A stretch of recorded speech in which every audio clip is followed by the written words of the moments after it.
19th, 1972, 2:25 p.m. Eastern Standard Time. The Command Module America splashes down in the Pacific with Gene Cernan, Ron Evans, and Jack Schmidt aboard as the Apollo 17 mission came to an end, along with humanity's first series of expeditions to the moon. Today at this hour, you are looking live at our planet from the Integrity spacecraft, heading for a splashdown in the Pacific off the coast of San Diego just 1 hour and 35 minutes from now. And good day from the Artemis Flight Control Room here at the Johnson Space Center in Houston, where the entry flight control team is on duty at this hour, led by Flight Director Rick Henfling, joined on console with the voice you'll hear talking to the crew throughout the course of the day. That is Jackie Mahaffey, second from your left. Everything has gone extremely well as we are closing in on the return of Artemis's astronauts from their flight around the moon and historic lunar flyby that will culminate with that splashdown in the Pacific off the coast of San Diego just 1 hour and 35 minutes from now. And with that, it's a good entry pad, and we can continue in the procedure. Integrity. You're looking at a live view inside Integrity. Reed Wiseman on the left doing a fist bump with pilot Victor Glover on the right, and down in the middeck area just below their feet, suited up in their launch and entry suits, are mission specialists Christina Cook and Jeremy Hansen of the Canadian Space Agency. A number of milestones yet to unfold before splashdown just over an hour and a half from now. Earlier today, the crew woke up at about 10:35 a.m. Central Time. They completed the final major maneuver of the flight, that being the return trajectory correction 3 burn. It was an 8-second burn that fine-tuned its trajectory to enter a corridor over the Pacific Ocean a short time from now. That will be the point of entry interface where the crew will reach the first traces of Earth's atmosphere at an altitude of 400,000 feet. The crew moved into its entry checklist just after 4 p.m. Central Time, suited up in those launch and entry suits, conducted leak checks, and now are in the final stages of their entry checklist. Instruction 115 of entry checklist. SM separation ATP is go. Houston copies. The next major milestone on the route home. Fully zipped, and they're working on EBS and then seating up. We copy. Thanks for the status. Jackie Mahaffey talking to Reed Wiseman aboard Integrity. The spacecraft now about 12,000 nautical miles from the Earth's surface. The next major milestone on tap for the crew will be the handover of communications from the Deep Space Network to the Tracking and Data Relay Satellite System. The Deep Space Network came into play after the translunar injection burn back on April 2nd that propelled Integrity toward its lunar flyby. We'll be back on the TDRS network here in about 41 minutes. Following that, the next activity will be the pyrotechnic separation of the crew module from the European service module.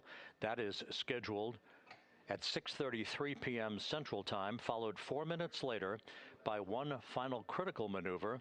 That will be a 19-second burn of Integrity's thrusters in what is called the crew module raise burn. Now, what that does is it basically acts.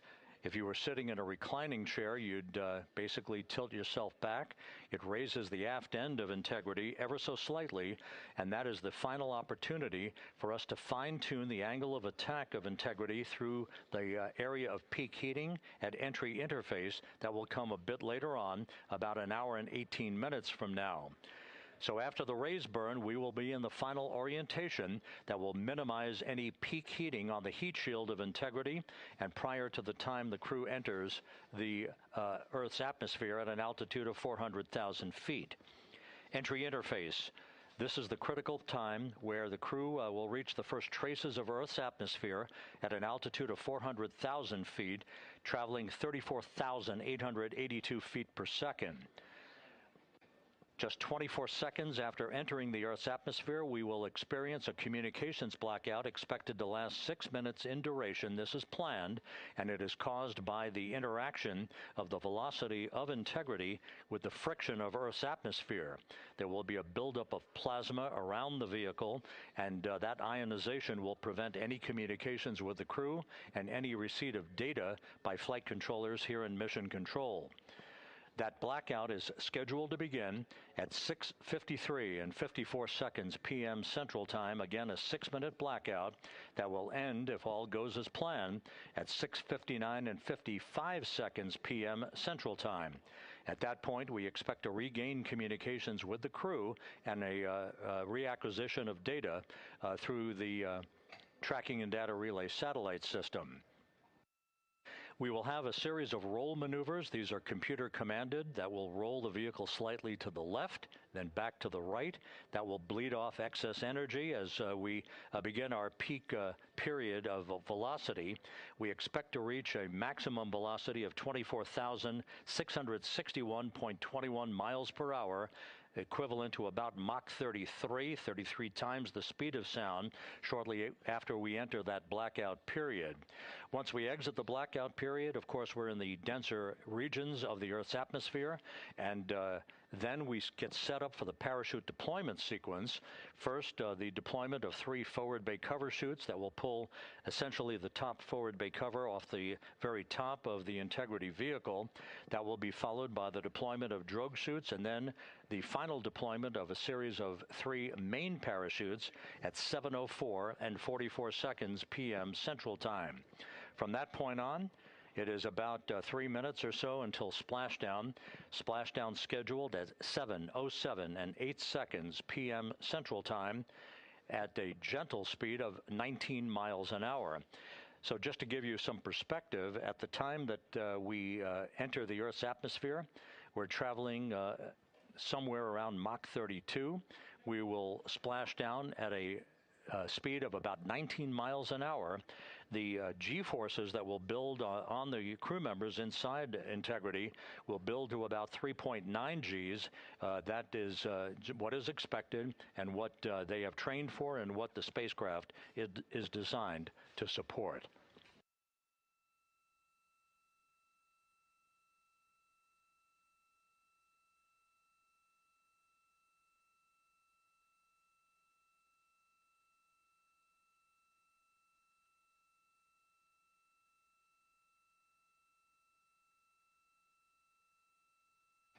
The latest weather forecast out in the recovery zone off the coast of San Diego is a go forecast from our meteorologists here at the Spaceflight Meteorology Group at the Johnson Space Center. And standing by on the deck of the USS John Murtha is my colleague from the Kennedy Space Center, Megan Cruz. Megan?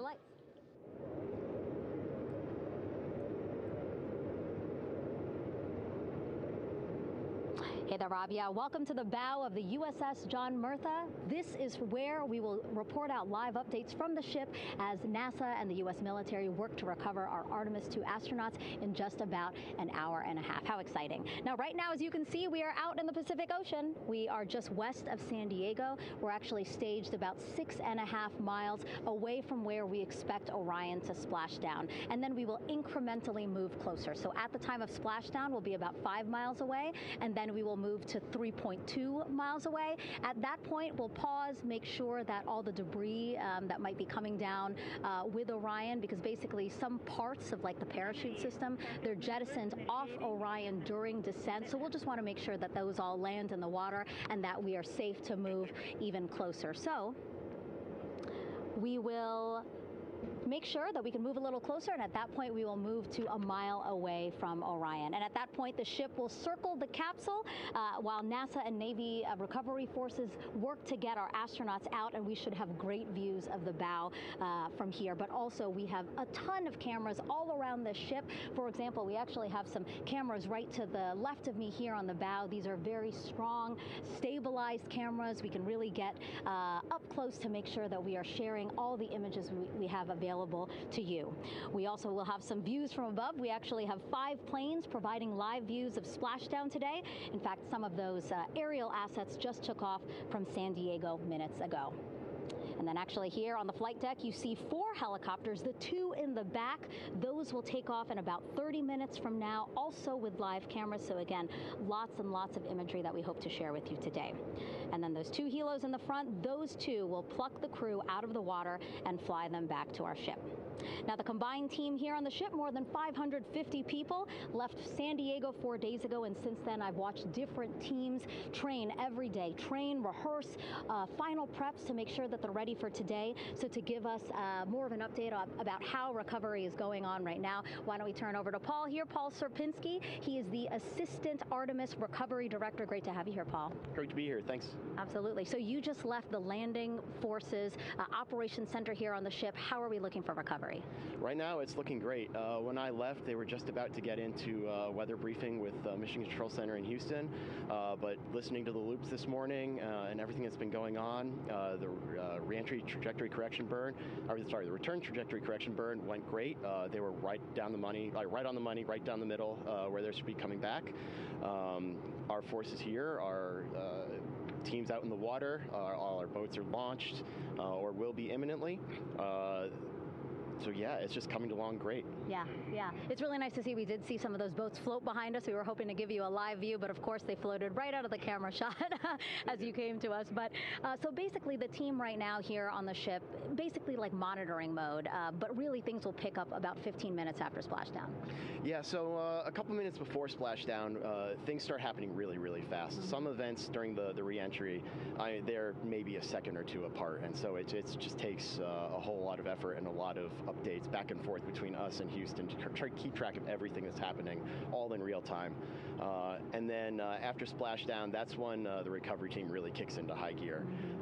We have our boat teams, our boat crews going out, our divers, doing hazardous assessments as they get progressively closer to the capsule, making sure, it's safe for all of our people to go in, and it's also safe for the astronauts to come out, because really at the end of the day, that's what we're here for, is we're to make sure that the astronauts get home safe after their tremendous journey to the moon and back. But then also we have, like you mentioned on a minute ago, all of our imagery helicopters are taking imagery, camera shots of it as it's coming in all the way through splashdown. I mean, they'll see it as soon as it crosses the horizon, all the way to the ocean here. And then afterwards, we have to recover actually Orion to bring it into the well deck of the ship. Absolutely, yeah. And so once the astronauts are safe on board, then those same dive teams are going to transition into securing the capsule. They'll position some equipment around it to kind of facilitate that. The ship will move into position. We'll attach a really big winch line to it, and then a bunch of tending lines. We'll pull the capsule around behind the ship and then start to slowly bring it in. And then, Orion comes in, goes hard down, and everyone cheers. Yeah, great day. Great day, exactly. Lots to coordinate, a lot to manage. Basically planning for this recovery, Artemis II recovery, started a month after Artemis I launched. That was the uncrewed test flight of the Space Launch System rocket, as well as the Orion spacecraft. That was November 2022, a month later, all the planning for this. How does it feel to be so close to welcoming our friends, our astronauts home? I mean, for the whole team, I walked around the ship this morning just kind of visiting with a lot of people, a lot of groups, and just kind of get the feel of them. And everyone has that same kind of mentality. Everyone's excited. Everyone's thrilled to see all that work that we've been doing, like you said, for the last 3 years, since right after the last one came back till now. And some people even further back. Some of them go back a decade or more. So everyone is just excited, and they're ready. They're really ready for this, and just to be able to see our crew come back, that's going to be a thrill for everyone. How are you feeling? Are you ready? Is this something you ever thought you'd be doing? I'm ready. I'm excited. This has been the pinnacle of my career so far. It really has. I've seen a lot of firsts, a lot of lasts, but I can't think of ever topping seeing the first crew to go to the moon and back in 50 years, and to be here and be a part of that. And it's just a tremendous privilege. And on behalf of the whole team, I'm thrilled, and so are all of us. We're ready. Yeah, I definitely think that those words really embody how everybody on the ship is feeling. So thank you so much, Paul. I appreciate you being here. Absolutely. And so, Rob, we'll toss it back to you again. We will continue to join you with live updates from the ship as much as possible. Thank you, Megan. Back here at the Johnson Space Center, the entry team of flight controllers looking over the shoulders of Reed Wiseman and Victor Glover there on the flight deck of Integrity, and again, just below their feet in the mid-deck area, if you will, Christina Cook and Jeremy Hansen of the Canadian Space Agency.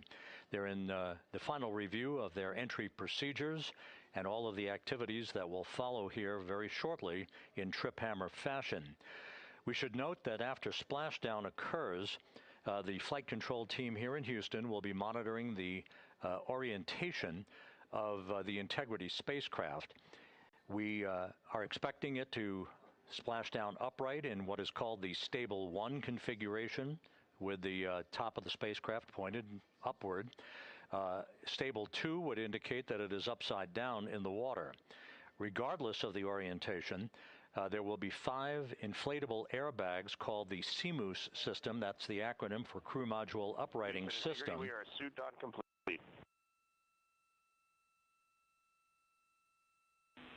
Houston copies. Reed Wiseman acknowledging that the final steps in suit donning are now complete for the crew. Leak checks have been completed earlier. The CMOOS system, those 5 inflatable airbags, will be inflated with helium. Those airbags will ensure that the vehicle remains upright. While that activity is going on, the flight control team here will be checking the systems on Integrity, also making sure that there's no leakage of toxic gas from the spacecraft. It should take about 15 minutes from splashdown to the power down of all of the systems on Integrity. And at that point, assuming everything is in a nominal fashion, then the green light will be given for the Navy recovery teams to begin to make their way closer to Integrity to begin the erection of a large inflatable life raft called a front porch that will be buttressed up alongside the hatchway to the spacecraft. That life raft will be used to bring the crew members out of this vehicle once the hatch is open, one by one. They'll get their land legs back after 9 days of weightlessness before they're put in harnesses to be hoisted one by one in sequential fashion and in alternating fashion to the 2 hovering Navy helicopters overhead. Houston Integrity for status. Go ahead. Seats 3 and 4 are connecting umbilicals. We're going to be stepping into leak check soon. 1 and 2 will be seated. 3 and 4 will be free float, and we'll configure EPROC accordingly. Houston copies all. Reed Wiseman talking about the current procedures with the suiting of the crew members and subsequent leak checks, a final leak check for all 4 crew members. Everything is actually running a few minutes ahead of schedule. So once the life raft is inflated next to the Integrity spacecraft and the recovery teams have arrived alongside of the vehicle, the hatch will be open and the crew members will be brought outside into that front porch, as it is called, one by one. They then will be hoisted into the hovering helos overhead, and those helos then will turn around once the 4 crew members are on board, 2 for each helicopter, and will head back to the ship. That should be about a 10 to 15 minute transit. Once the helicopters land on the deck of the USS John Murtha, the crew members will be exiting those helicopters and brought into medical bay on the deck on the ship itself for comprehensive medical exams. They will spend a period of time yet to be determined on board the USS John Murtha before they are flown by helicopter to the shore in San Diego, to the San Diego Naval Air Station, and ultimately will board a NASA jet for the flight back to the Johnson Space Center here in Houston. Just to recap some of the key times that are coming up, we are expecting the separation of the crew module from the service module just 43 minutes from now. That is expected to occur at 6:33 p.m. Central Time, 7:33 p.m. Eastern Time. That will be followed just 4 minutes later by the crew module raise burn. The use of Integrity's thrusters one final time in a 19-second burn to slightly tilt the vehicle up into the correct orientation or angle of attack to ensure that it enters the Earth's atmosphere at the right angle, if you will. That will help deflect the buildup of heat against Integrity's heat shield. This was a deliberate move, a change in the procedures from the Artemis I mission that resulted in unexpected char loss on the Avcoat heat shield that had not been intended based on the entry trajectory for the Artemis I mission. What we're doing is we deliberately changed the trajectory of the entry from a skip entry that was about a 3,000-mile transit across the Pacific Ocean. We are expecting now from entry interface to the point of splashdown to have a range of just 1,701 nautical miles, and that in of itself will reduce the exposure time of heating on the heat shield of the spacecraft. Once the raise burn is complete, then the stage is set for entry interface at 6:53 and 31 seconds p.m. Central Time. That means that Integrity will be entering the Earth's atmosphere at an altitude of 400,000 feet, traveling at about 34,882 feet per second, heading for its splashdown site off the coast of San Diego, as you just heard from Megan Cruz on the deck of the USS John Murtha. Splashdown once again under those three main parachutes is expected at 7:07 and 8 seconds p.m. Central Time, 5:07 p.m. Pacific Time, 2.5 hours before sunset. The actual total distance traveled for Integrity from launch to splashdown is estimated at 694,481 statute miles. Now that includes the first high elliptical Earth orbit following launch that enabled Integrity to move to 43,000 miles above the Earth at its apogee, and enabling a 24-hour period of systems checkouts before the flight control team here and the mission management team gave approval for Integrity to conduct its translunar injection that propelled it on its way to the moon and its historic lunar flyby.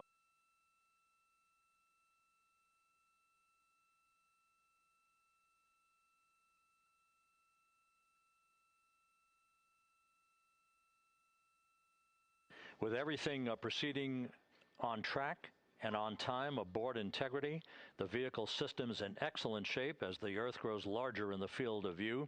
Let's go back to the USS John Murtha and Megan Cruz, who is standing by.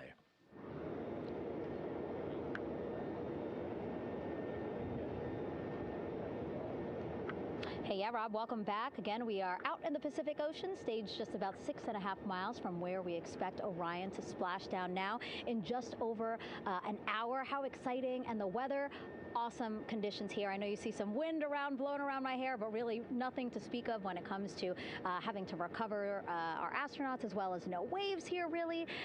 So yeah, we're expecting a really great day. Also, hopefully, some really great views. You can see behind me that some of the clouds are starting to break up, so that's really exciting. And now, of course, this ship has a lot of people ready and excited to welcome our crew back home, including Dr. Rick Schuring here. He is a NASA flight surgeon. Great to have you here, Rick. You too, Megan. It is a blessing to be out here this day with our teams.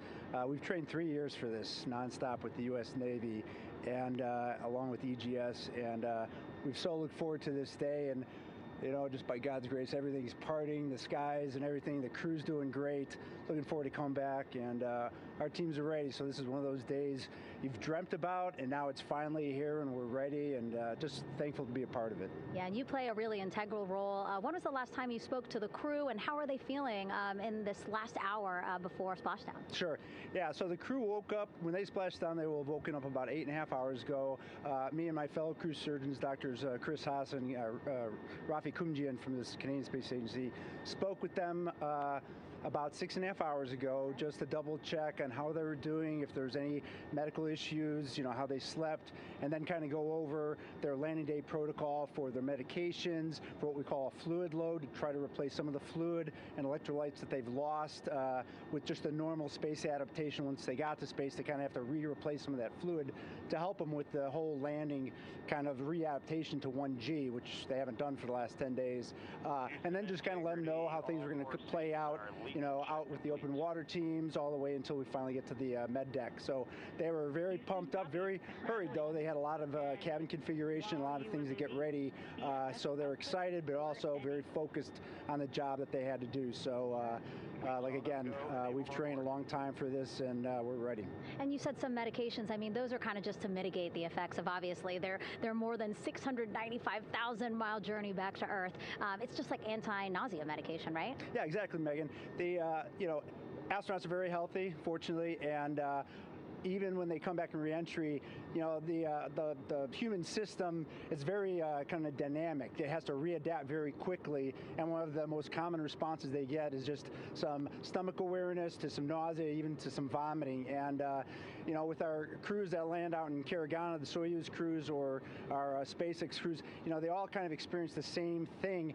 This will be the first time we're landing in water since December 1972, and I worked with all the Apollo astronauts years ago, and they all told me that landing in the water, especially in the Pacific, can be very provocative. So we take steps to give them medicines to really mitigate some of that nausea, vomiting, help them feel a little bit better, and also sometimes just use a little anti-inflammatory medicine just to help with coming back to 1 Earth or 1G. The effects of microgravity, especially as you age and you have a little arthritis, you feel great in microgravity, and everyone kind of curses coming back to the ground like, oh, dang, 1G, but so that helps a little bit. But for the most part, the main thing is just replacing that fluid and then trying to help them with that transition back to 1G, and then we're ready to go. Yeah, and their health is assessed almost immediately after they splash down. Yeah, so we have Dr. Jesse Wang, and we have our independent duty corpsmen, who are the Navy version of paramedics, extremely highly trained, highly experienced Navy medics and divers who will go out there, open the capsule about 25, 28 minutes after splashdown and do the first initial assessment. So Jesse and his team will go out there and look at each crew, kind of do their assessments, get vital signs, report back to Drs. Haas and Kumji and I back in the med bay, let them know how they're doing, and then if they've got the normal kind of space adaptation kind of things, we expect that. They're good to go on that. If anything, didn't go the way we want, they're all prepared for that as well. And Jesse and his team, I mean, this is their full-time job, taking care of, sailors and folks who might be injured. We don't expect any injuries, but coming back, going 25,000 miles an hour down to, 20, miles an hour is still a dynamic process. I've heard it described as, kind of like a car crash. And then the crew will be ready to go, and Jesse and his team will make that transition to get them out to the front porch, do assessments on them again, call it to our med bay, and then once we have that and they're all good to go and the crew's feeling okay, we'll hoist them up in the helos. It's about a 3-minute flight back to the flight deck, and that's where me and the astronaut chief, Scott Tingle, will actually meet them. I'll get eyes on them, make sure they're all good, just take very slow transitions, and then one by one we'll either get them out with the SMTs, the SAR med techs, under each arm, just kind of just walk them very slowly to med bay, which actually helps them acclimate back to 1G. Or if they really don't have their sea legs back yet, then we might put them in what we call a stair chair, which will be right behind them, and then just very slowly kind of get them back into med bay to start our full assessments for the team. Yeah, so a really great team here to support them as soon as they get back, and also all throughout the mission, of course. You talked a little bit about this, but obviously, we have seen astronauts return from the International Space Station for over 25 years, so we kind of know that that journey, how it affects the body. But yes, we're talking about humans returning from the moon for the first time since 1972. How is this different from your perspective? So it's different in one very significant respect. On Apollo, for exercise, they had something called the Apollo Exergenia, which was basically just a little canister with some ropes, and they would have some resistance and kind of do that. And the Apollo astronauts really liked that. They liked the ability to exercise, because you decondition from a musculoskeletal standpoint, you lose your strength and your stamina very quickly. We had something called the Orion flywheel, which was able to impart much greater loads in terms of resistance, so they're able to do squats, deadlifts, different things, not dissimilar to what the ISS astronauts do, but with a lot less room to do it. And they also did rowing activities for cardiovascular health, and the crews loved it. But for the lunar crews, the future lunar crews, maintaining that physical conditioning, which our astronaut strength conditioning rehabilitation specialists, affectionately known as the ACERs, back in Houston, really work hard to get them in the best shape they're going to, have to be in to get to the moon. That device hopefully will maintain that. And Apollo only had about a 4.3-day journey to the moon. Our astronauts are going to have about a 10 to 14-day journey. Right. So maintaining that physical fitness, that strength and stamina is going to be crucial for the success of being able to do those very physically demanding lunar EVAs. Right. So we're very excited about what the astronauts have said about the device and what they have to say about the role exercise plays, going to the moon. And also the mental benefit. Sure. They just really like sweating, breaking the sweat, and actually just feeling like they're just getting a workout. Right. Thank you so much, Rick. I really appreciate it. I know they're going to be in good hands, so we'll let you get back to it. Thank you so much. Megan, thanks for the time. Back to you, Rob. Okay, Megan, back here in Mission Control in Houston. Everything is moving along in order.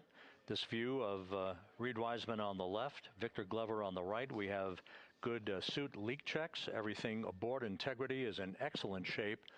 The vehicle, with the Earth growing larger and larger in the field of view, we're now just about 8,200 nautical miles away from Earth and closing in for a splashdown just 1 hour and 5 minutes from now.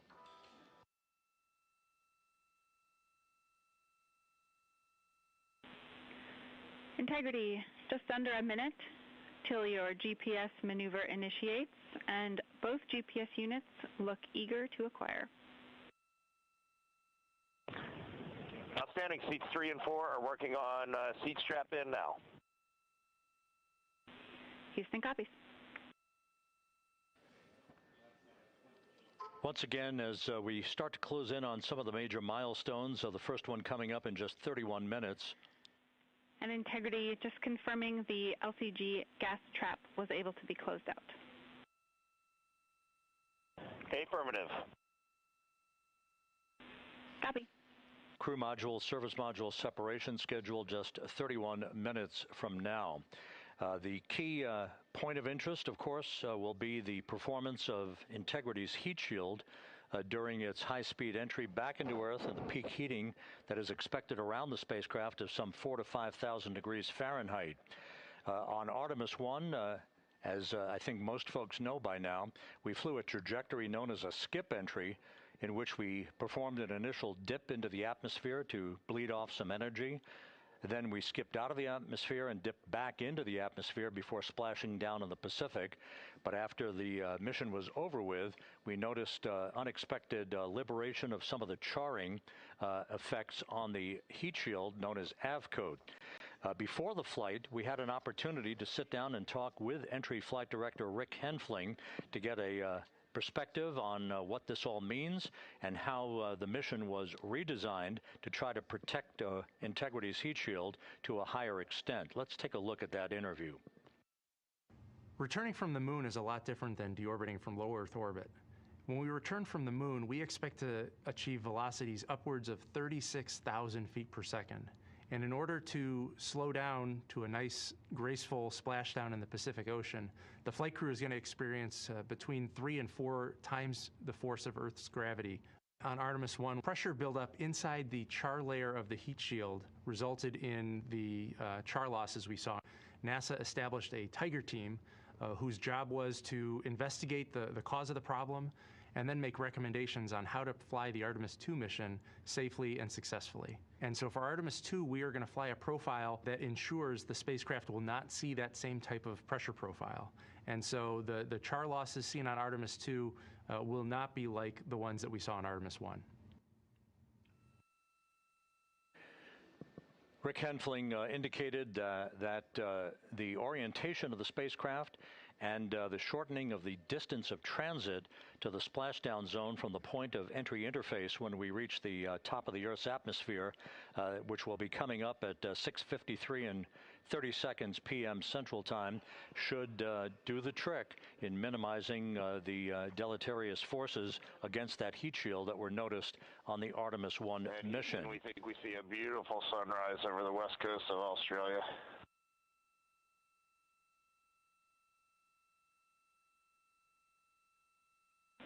We copy. Commander Reed Wiseman reveling in his final hour in space on this mission as Integrity is passing over the southwest coast of Australia now at an altitude of some 7,600 nautical miles. That will begin the southwest and northeasterly transit across the Pacific Ocean. Let's talk a little bit more about some of the highlights and some of the numbers associated with the points of interest here. We are 27.5 minutes away from crew module, service module separation.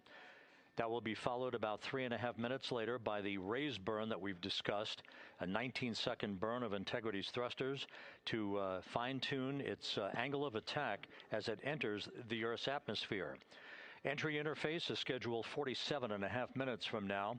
That's the point at which we will reach the top of the Earth's atmosphere, traveling about 34,882 feet per second at an altitude of 400,000 feet. Just 24 seconds after entry interface, we will begin a blackout period of 6 minutes in duration at 6:53 and 54 seconds p.m. Central Time. Now, right about 10 seconds after the blackout period begins, we are expected to reach peak speed, which would be 24,661 miles an hour. That'll be about 103 miles an hour short of the velocity record set by the Apollo 10 astronauts, Tom Stafford, Gene Cernan, and John Young, when they returned from the moon on the Apollo 10 mission in 1969. That blackout period is expected to last 6 minutes in duration. At 6:54 and 52 seconds p.m. Central Time, we'll reach our peak heating period of about 4,000 to 5,000 degrees while we're in a communications blackout from Integrity and its astronauts. That blackout should end at 6:59 and 55 seconds p.m. Central Time, at which point we expect to regain communications with the crew.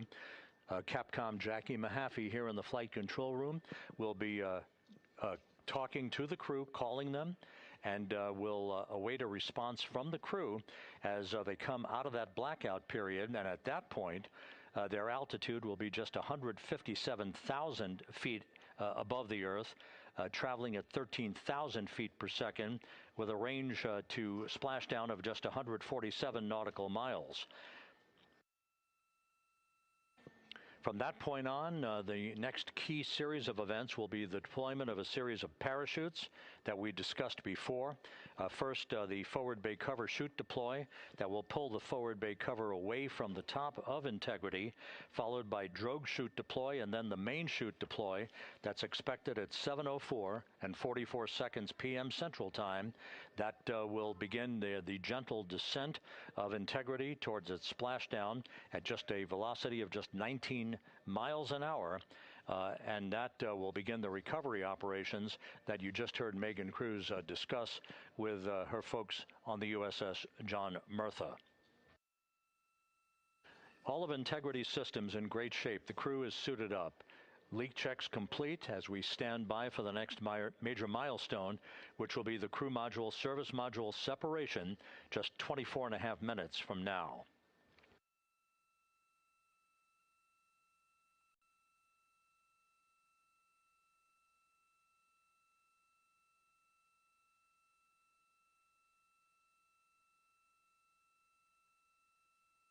All of the activities from the start of entry interface to the point of splashdown will be quite rapid fire, just 13.5 minutes from the point at which we begin descent into the Earth's atmosphere till splashdown. And just to show you, as Rick Shearing, the flight surgeon, alluded to in his interview with Megan Cruz, all of this happens to decelerate the vehicle from traveling around Mach 33 to just 19 miles an hour at splashdown. All of that happening in just 13.5 minutes. But the vehicle and the parachutes are all designed to support all of that, so we'll be standing by to report all that to you in sequential fashion as these milestones are ticked off and as we hear from the crew during its entry back into the Earth's atmosphere and ultimately when they emerge from the blackout period, and at that point we'll be just minutes away from splashdown.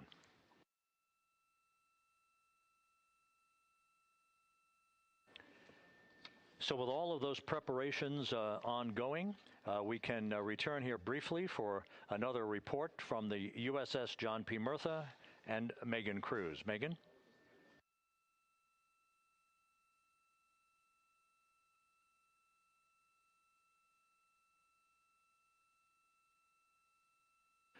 And we'll regain that communication with the USS John P. Murtha just momentarily. In the meantime, everything is on track aboard Integrity, the flight control team here in Houston, led by Entry Flight Director Rick Henfling. The voice you will hear talking to the crew is that of Jackie Mahaffey. She will be reporting everything to the crew and receiving their reports as they enter the Earth's atmosphere for their 13.5-minute plunge back into the atmosphere for splashdown off the coast of San Diego. Now we have the ship back with us and Megan Cruz aboard the USS John P. Murtha. Megan? 11 balloon, right?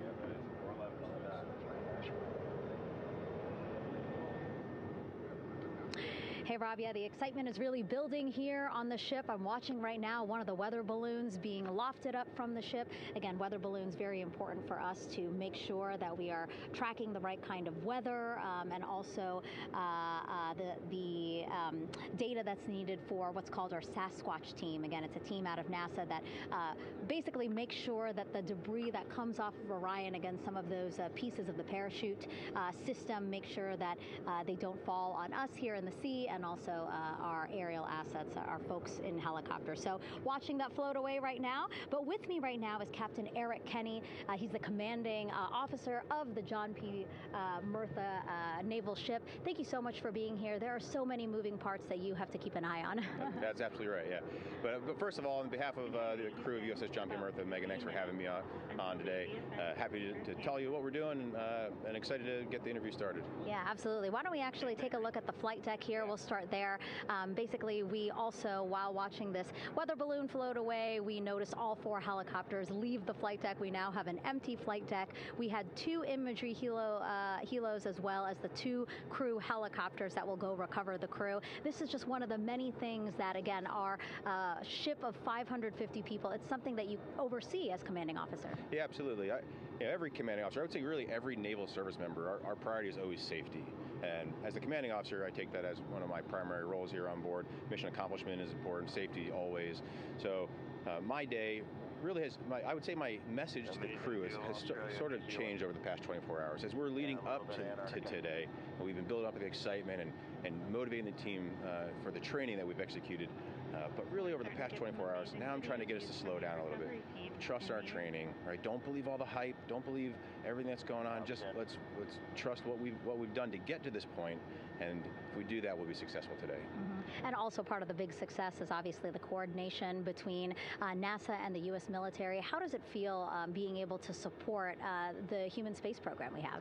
Yeah, I mean, since 1959 with Mercury, Gemini, Apollo, the history between NASA and the Navy has been in lockstep. But like any other skill, if you don't practice it regularly, that skill atrophies. So we've had a few decades off from that. But, over the past 4 or 5 years, really with this ship over the past year, we've constantly trained and working for this moment right here. Building up the hype, but to get to this point today, to be able to trust all the training we've done. We've worked with, working with NASA, the Air Force, the medical team, dive team. You want to talk about high-performance organizations coming together, working in unison? We are seeing that here on board the USS John P. Murtha, and I can't be more proud of all the work everyone's doing. Yeah, you had some great words this morning saying just that, again, that it's really nice to see everybody working together and so excited. I mean, you just became the commanding officer of this ship back in February. How does it personally feel for you to be a part of this historic moment today? Yeah, I mean, first and foremost, I'd say any opportunity to command any warship in the United States Navy is a tremendous honor, is a pinnacle of any naval officer's career. That being said, as my change of command was approaching, and I realized that Artemis was going to be in the window here, to say that I'm humbled and honored to be here is an understatement. What really just excites me is the opportunity to see this crew, who has been training so hard over the past year plus, come together. It is what inspires me, listening to NASA and the ownership and pride they take. They make my crew better. I think we're making NASA better together. That synergy is something that I'm happy to see and hopefully take forward with me in my career. Yeah, it's all about partnerships. We couldn't do it without you, and we couldn't have gotten to the moon without our international partners as well. So thank you so much, Captain. It was really great to have you here today. Thanks, Megan. Awesome. All right, Rob, back to you. Thank you, Megan. Back here in Mission Control in Houston. We just had a quick view of the crew. We'll get that view back, and there they are again. Here in Mission Control, the entry team of flight controllers led by Rick Henfling and Jackie Mahaffey serving as the spacecraft communicator. We have just handed over communications links from the Deep Space Network that we communicated with the crew through from the time of the translunar injection burn back on April 2nd. We've just handed back to the Tracking and Data Relay satellite system as we prepare for the crew module service module separation that will take place just 17 minutes from now. With the Earth looming in front of Integrity as it barrels back for a splashdown of the Pacific just 50 minutes from now, we're just 5,700 nautical miles from splashdown. Just one other quick note about the comparison from the Artemis I entry profile to the Artemis II entry profile and how that is serving as an extra layer of protection for Integrity's heat shield. The Artemis I entry had an entry range of some 3,178 nautical miles, a very long downtrack and a very longer period of exposure to heat loads than we're experiencing tonight. It also had that skip entry profile that we discussed earlier, dipping into the Earth's atmosphere, then back out, then back in. It was about 20 minutes of exposure. Integrity, Houston, comm check on TDRS. Jackie, we have it loud and clear on TDRS. We have you the same. And there's one of the weather balloons being deployed from the USS John P. Murtha.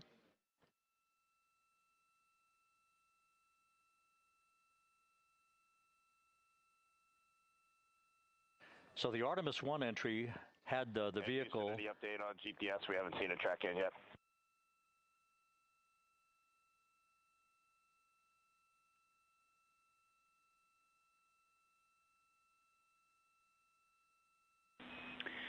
Reed, we are watching. We are starting to get into the window where they may start acquiring, so should be within the next 10 minutes. Okay, sounds good. We're holding at step 17 and getting ready for CM/RCS hot fire.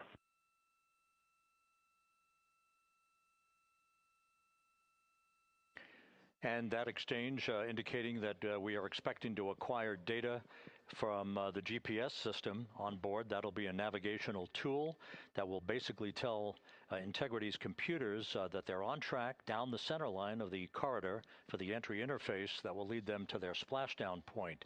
Once again, the Artemis I entry exposed the heat shield for about 20 minutes of peak heating. For Artemis II, we're going to reach a downtrack distance of 1,701 nautical miles from the point of entry interface with just 14 minutes of duration.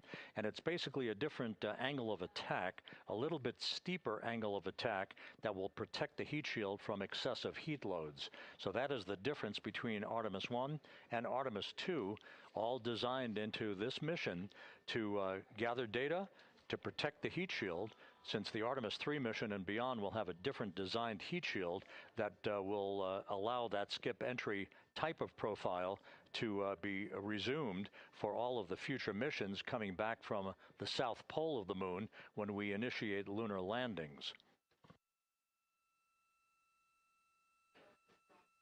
So we've handed over to the Tracking and Data Relay satellite system. That's where we'll have communications for the rest of the flight. Just to give you some time hacks here, we're 13.5 minutes away from crew module service module separation and just 17 minutes away from the raise burn, that 19-second firing of the thrusters that will basically be the final fine-tuning of the angle of attack for Integrity as it enters the Earth's atmosphere.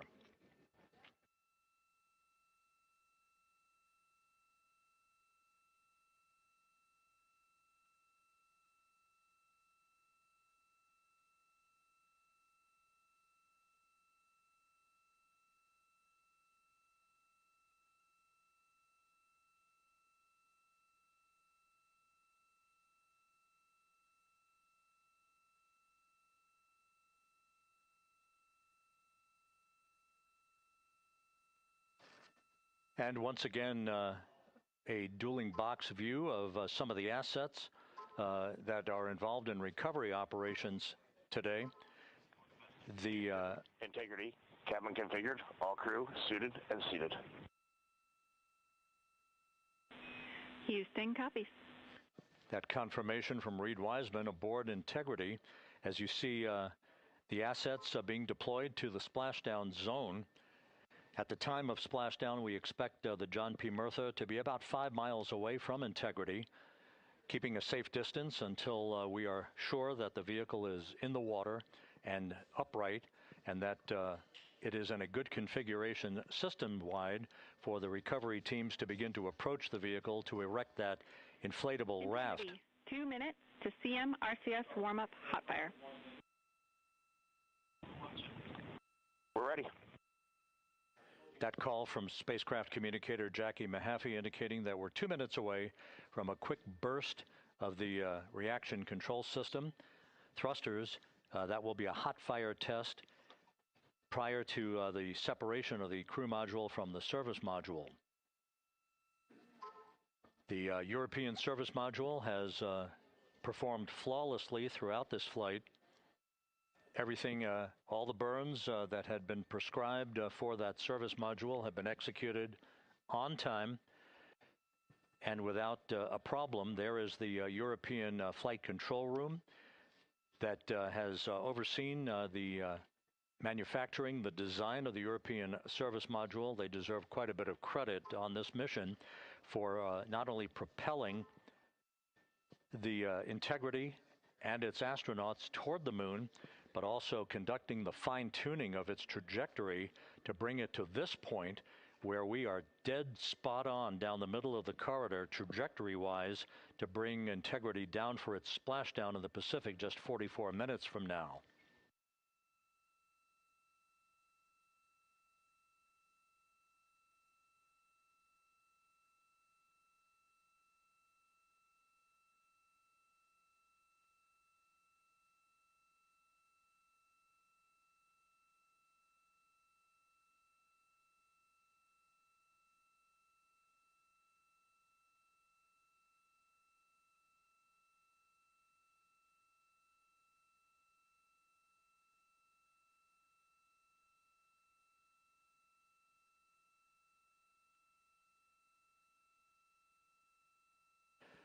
What you're looking at is a computer-generated visualization based on real-time telemetry from Integrity, currently traveling about 16,000 miles an hour.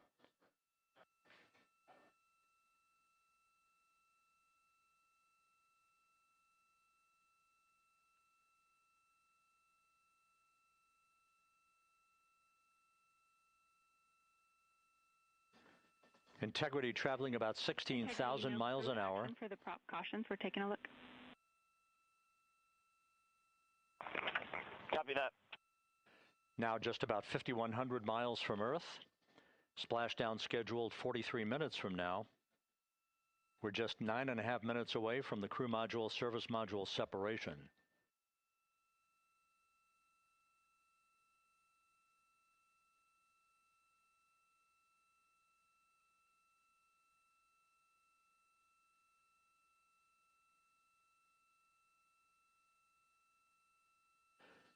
We are confirming.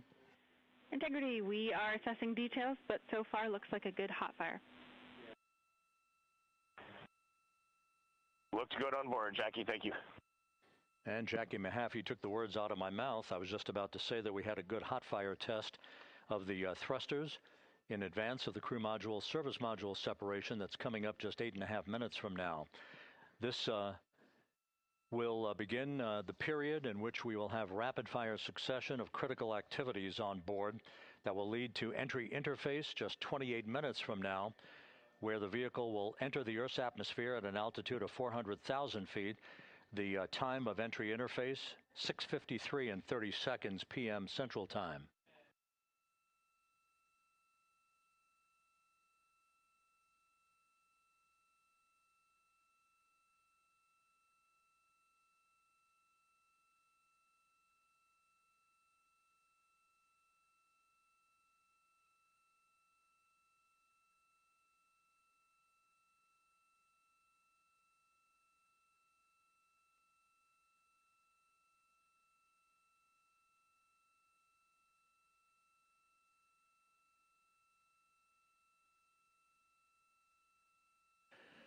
Integrity's astronauts were awakened at mid-morning to begin their entry preparations.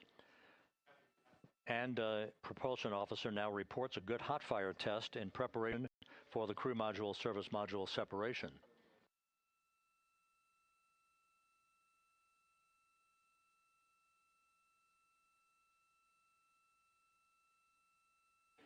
We're now inside 41 minutes until splashdown. Integrity Houston, we have confirmed a good CMRCS hot fire. And although we are not seeing GPS acquired yet, you can skip the troubleshooting steps in 157 for now. Integrity copies.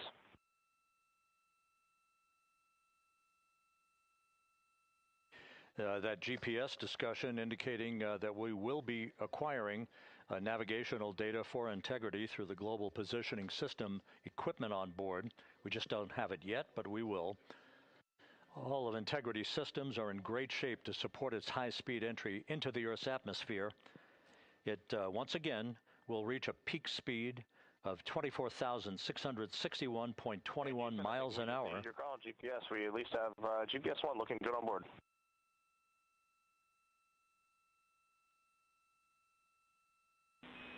We are confirming.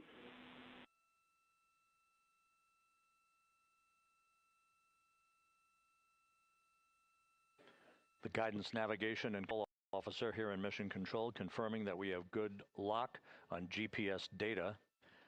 We are on a communications link now through the tracking and data relay satellite system.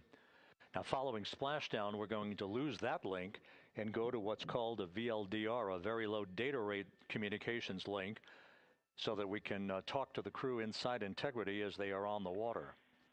Integrity, confirm we do see good GPS.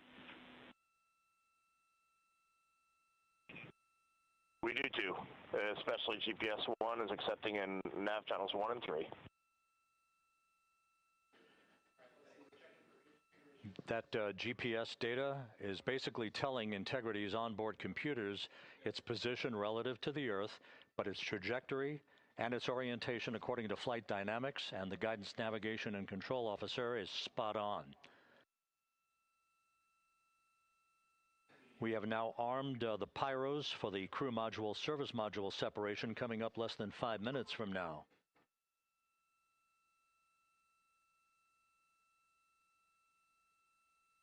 Once again,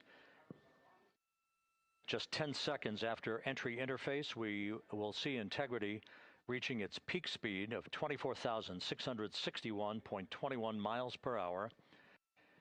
That will be just seconds before we begin a 6-minute blackout period. Integrity Houston, your vehicle is in a good config for CM-SM SEP and go for CM raise. Houston, we see the same on board and copy go for CM raise.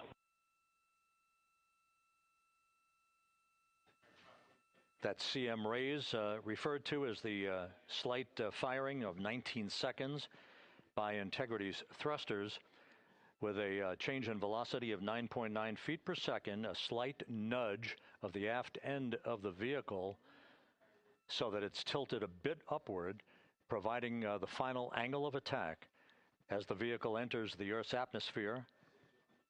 This being the mitigating factor that will reduce heat loads on the heat shield as we reach a point downrange from the start of entry interface, some 1,701 nautical miles to the splashdown site.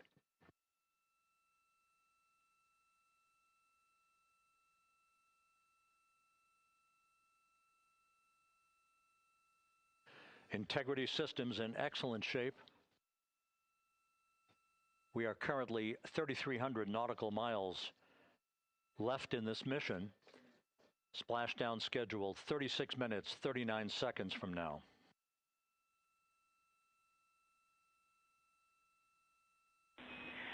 Integrity Houston, for the 2 enabled prop cautions, what happened is while the thrusters were firing, multiple pressure sensors on each of the strings diverged a bit from each other. Those limits look to be set pretty tight. We think it could happen again when the thrusters fire in the future, so we are going to suppress those messages. We concur with suppress, not inhibit. Thank you. That exchange between Jackie Mahaffey, our Capcom for tonight, and Reed Wiseman aboard Integrity, indicating basically to ignore sensor data. All of Integrity's systems are in good shape.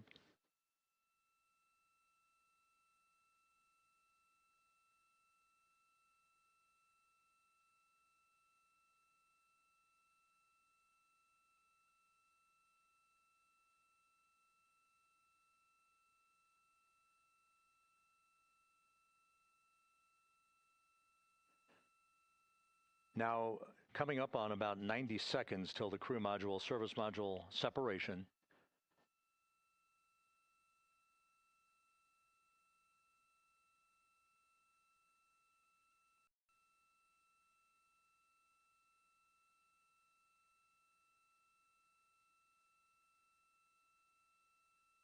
All quiet here in Mission Control as we enter the most critical phase of the completion of this flight.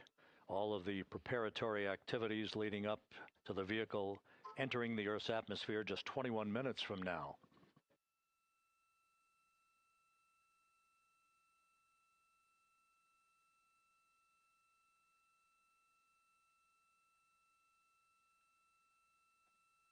Coming up on 1 minute.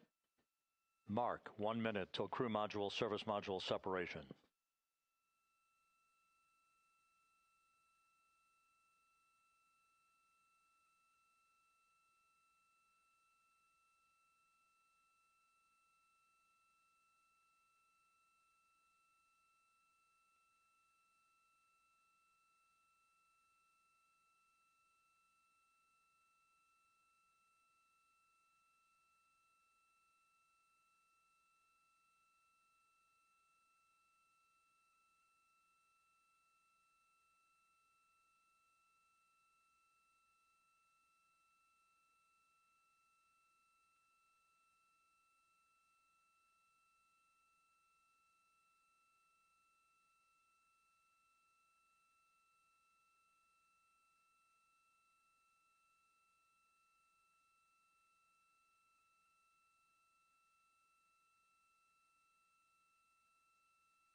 And we have confirmation of crew module, service module separation. And a great view, albeit momentarily. Houston, good step on board. Houston copies and concurs. The European service module now separated from Integrity, a job well done. Integrity, no action for the 4 CDH cautions. Those are SM related, not applicable. Integrity.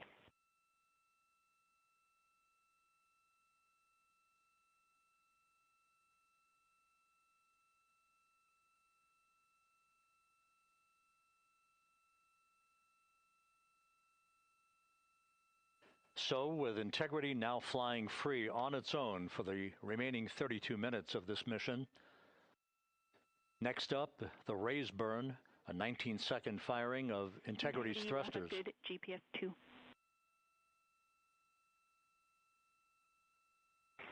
Integrity copies, good GPS 2.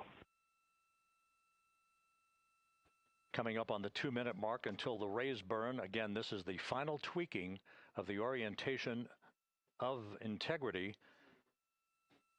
to put it in the right angle, if you will, the angle of attack that it will fly in during its entrance into the Earth's atmosphere.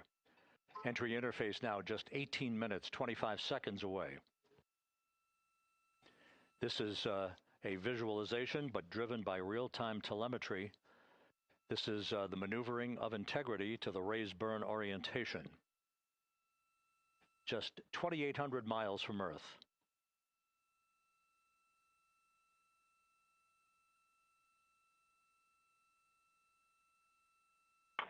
Houston, we got a great view of the European service module out the window with the sun hitting the side and the solar rays and the NASA worm right there. It's a beautiful looking machine.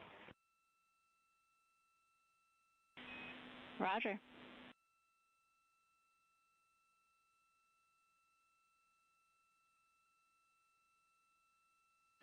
And we have completed the maneuver to the raise burn orientation, 1 minute away from the raise burn.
And the crew module raise burn is underway, a 19-second firing of the thrusters, and we have a completion of the burn.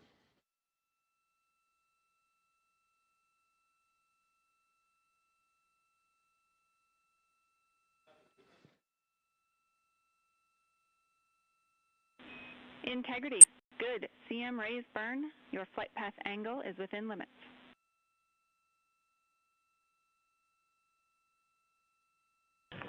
Integrity copies. Looks good on board, Jackie. So the final maneuver is now complete. Our trajectory for a splashdown in the Pacific 29 minutes from now is set and will not be amended any further. And we have the right angle of attack to mitigate any excessive heat loads on the vehicle during entry interface. Integrity Houston, a heads up about comm coverage.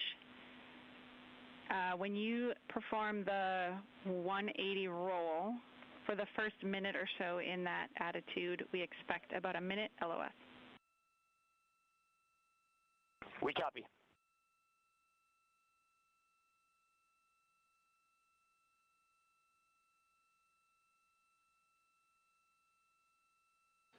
So for those who are watching the series of events coming up, we will enter the first traces of Earth's atmosphere 14 minutes, 45 seconds from now. 6:53 and 30 seconds is what is pegged for entry interface at an altitude of 400,000 feet, traveling at approximately 34,800 feet per second, range to touchdown or splashdown 1,701 nautical miles. 24 seconds after entry interface, we will enter a 6-minute blackout period in which we will lose communications with the crew. This is expected due to the buildup of plasma around the vehicle. That's an ionization effect due to the collision, if you will, of the velocity of the spacecraft with the friction of the Earth's atmosphere. That 6-minute blackout is expected to begin at 6:53 and 54 seconds p.m. Central Time. During that period of time, we will reach our peak speed of 24,661 miles per hour. That comes just short, based on unofficial data from the flight dynamics officer right now, will come just short of the velocity record set by Apollo 10 of 24,791 miles per hour in 1969. We expect peak heating on the vehicle at 6:54 and 52 seconds p.m. Central Time, a minute and 22 seconds into entry interface. At that point, we will be just 204,000 feet above the Earth, traveling at 33,000 feet per second. The blackout period is expected to last 6 minutes. We expect that blackout period to end at 6:59 and 55 seconds p.m. Central Time. From the end of the blackout period until splashdown, it is just 7 minutes, at which point we'll start deploying the series of parachutes to slow Integrity down to an ultimate splashdown velocity of just 19 miles an hour. We see the same, waiting for the 180 rolls.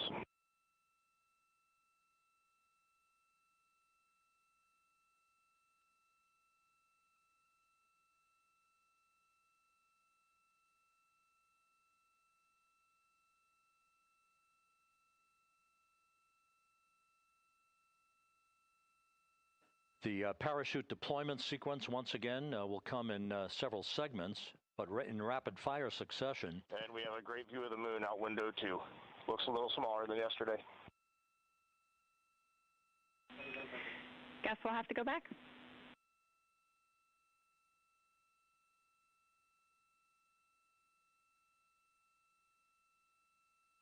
Reed Wiseman and Jackie Mahaffey exchanging discussion on a view of the moon that Integrity's astronauts are seeing in the final minutes of this mission that will be completed with splashdown just 25 minutes from now.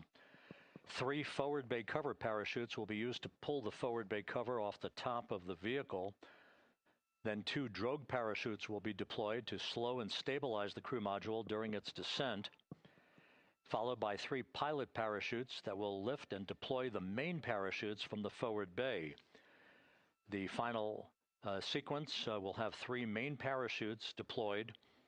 These will be 116 feet in diameter, each main parachute approximately 265 feet long when reefed. The parachutes will ultimately slow Integrity down from its peak speed of almost 33 times the speed of sound to a gentle 19 miles an hour at splashdown.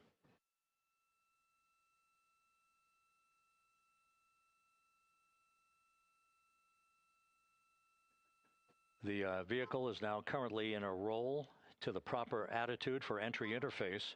Our trajectory is right on according to flight dynamics.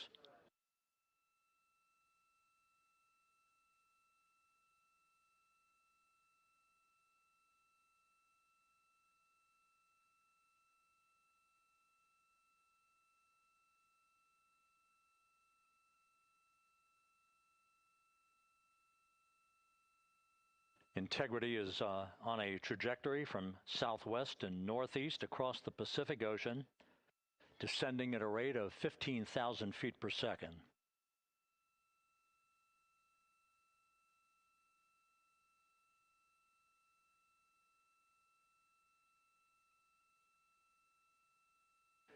Range to touchdown 4,300 nautical miles, all the systems in excellent shape.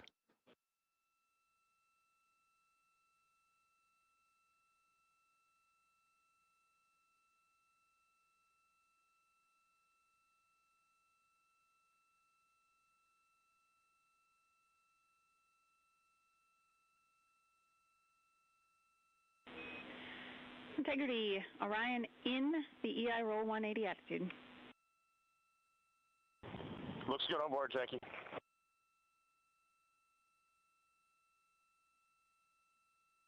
This view out of one of Integrity's windows. We had a call for 3 good baros. Those are barometric pressure sensors that feed altitude and rate of descent information to Integrity's computers that will trigger the parachute deployment sequence. We are less than 9 minutes away from entry interface, 22 minutes from splashdown.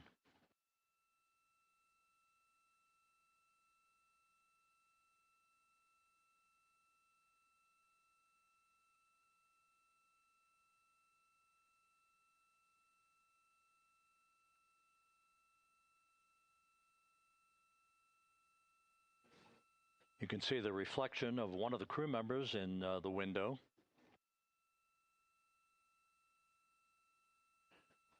Out in the Pacific, the weather conditions remain go. Just a few clouds, some scattered clouds, winds at 10 knots, wave heights just about 4 feet. A gentle day in the Pacific for the homecoming of Integrity's astronauts.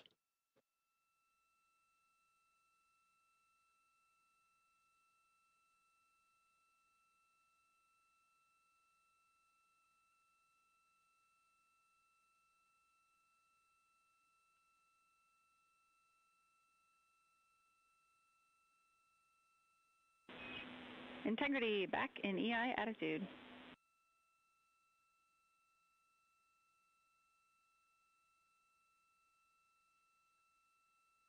We see the same on board, Jackie.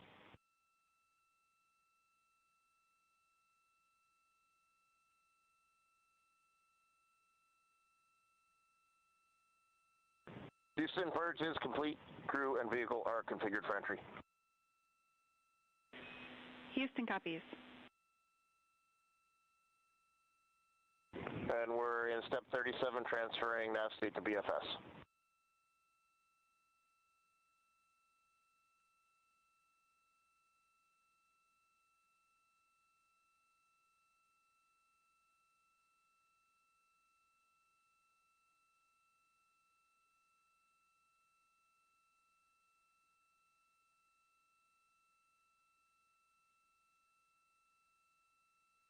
And Houston, in instruction 509, we are not below 0.2.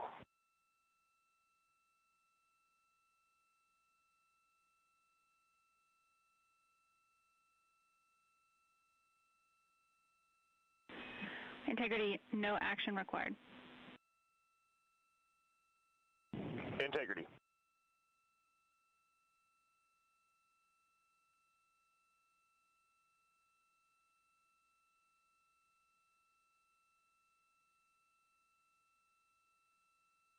Now 6 minutes away from entry interface. We will hit the first traces of Earth's atmosphere at an altitude of 400,000 feet, traveling about 34,882 feet per second. Range to splashdown at that point will be 1,701 nautical miles.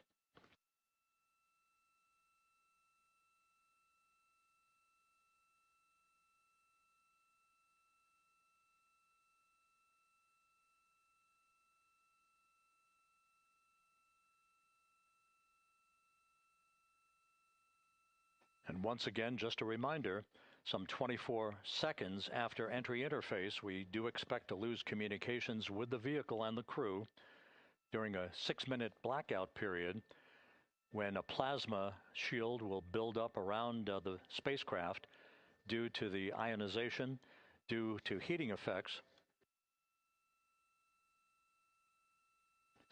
And Flight Dynamics has just confirmed we will have a blackout period of exactly 6 minutes in duration.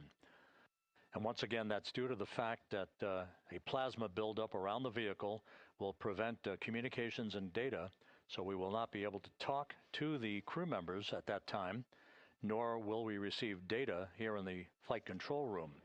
Houston, everything is looking good on board. Just confirm no pre-EI downloads. Houston concurs. That blackout period to begin at 6:53 and 54 seconds p.m. Central Time, and again will last about 6 minutes in duration.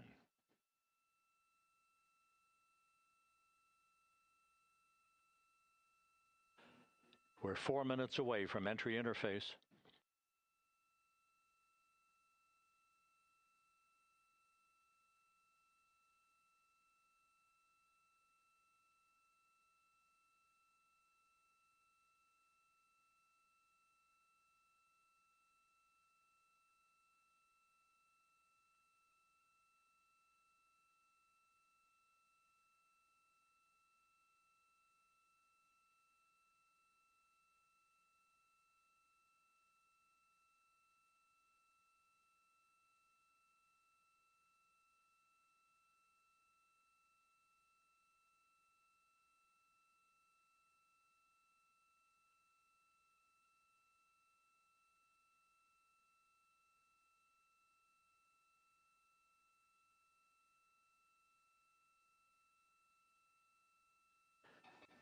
This view from Integrity as it crosses from southwest to northeast across the Pacific Ocean, 3 minutes from entry interface.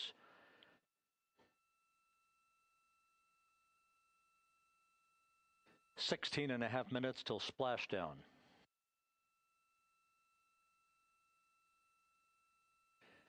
The USS John P. Murtha and the recovery team is on station and in position, as are the airborne imagery assets that we hope to receive imagery from as Artemis enters the Earth's atmosphere and through parachute deployment.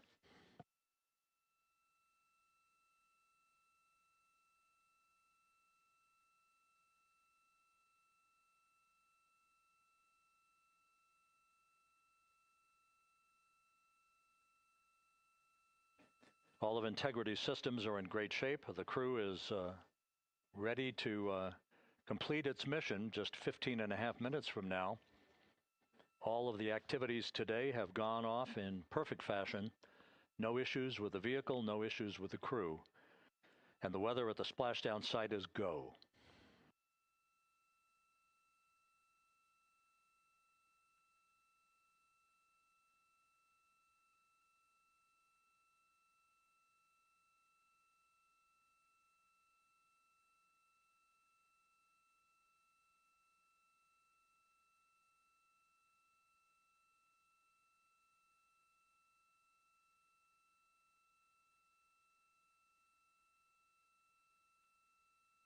Coming up on 1 minute until entry interface.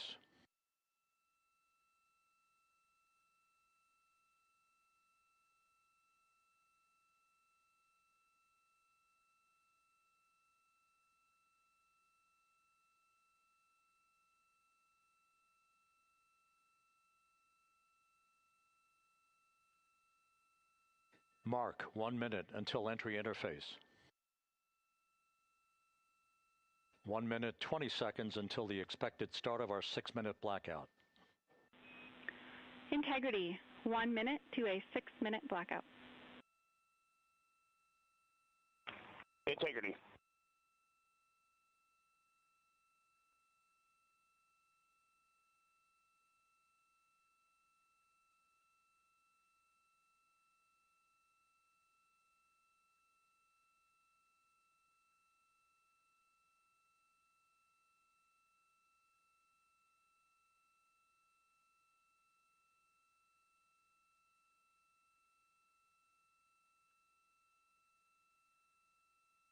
Ten seconds till entry interface.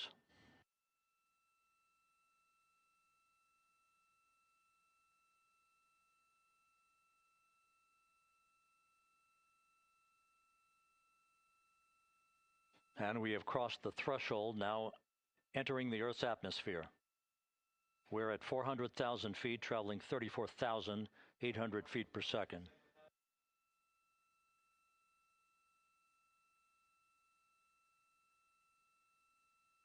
Time to splash down, 13 minutes, 10 seconds.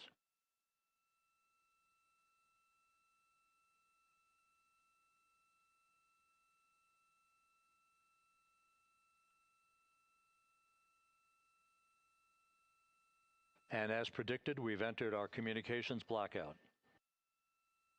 This will be a 6-minute blackout period. No voice, no data from the crew.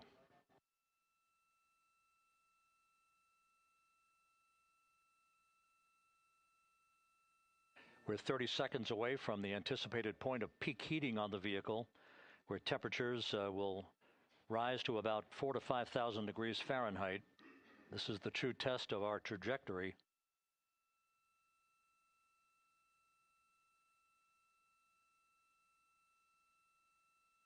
And from the G5 aircraft in the vicinity of the splashdown zone, this view of Integrity. So that pinpoint of light shows the vehicle as it enters the period of peak heating in the Earth's atmosphere, the first tug of gravity being felt by Integrity's astronauts since their launch back on April 1st.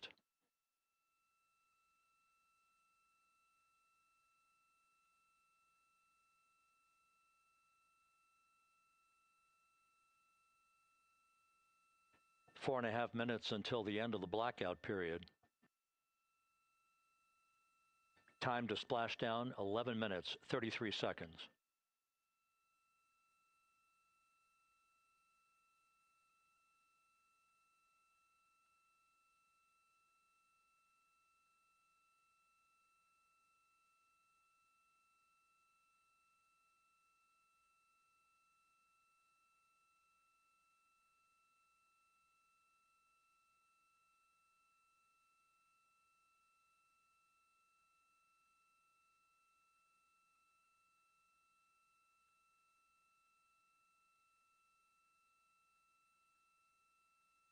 The landing and support officer reports that the P-3 has acquisition on Integrity.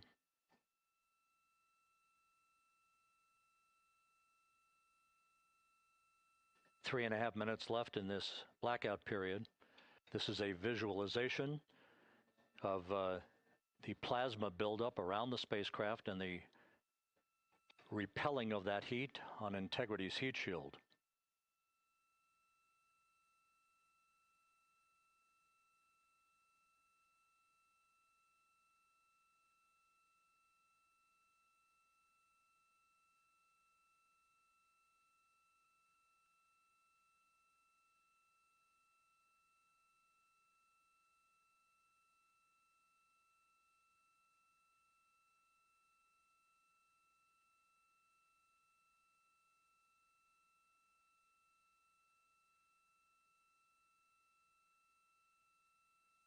Flight Dynamics reports that airborne assets in the vicinity of the splashdown zone do have a visual on Integrity.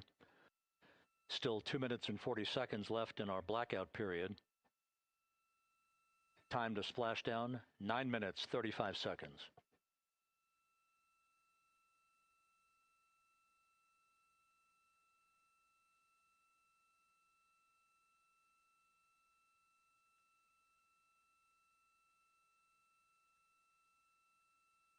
Multiple airborne assets as part of the recovery team all have visuals on Integrity.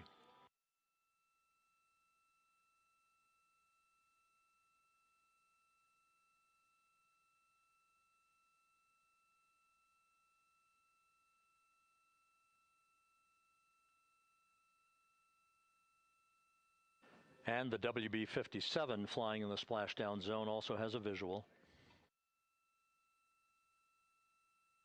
And the Navy helos also have visuals.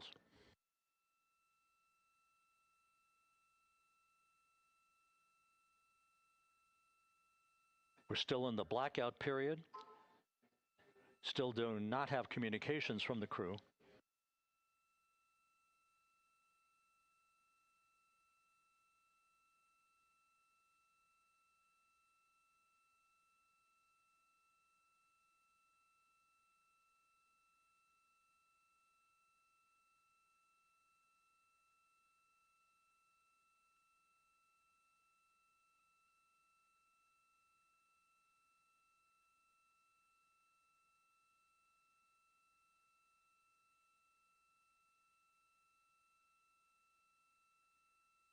We're standing by for communications from the crew.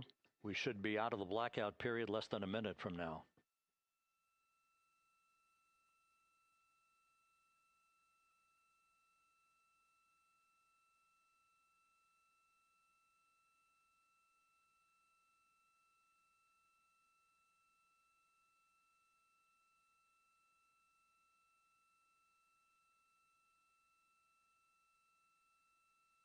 We are now processing data from Integrity.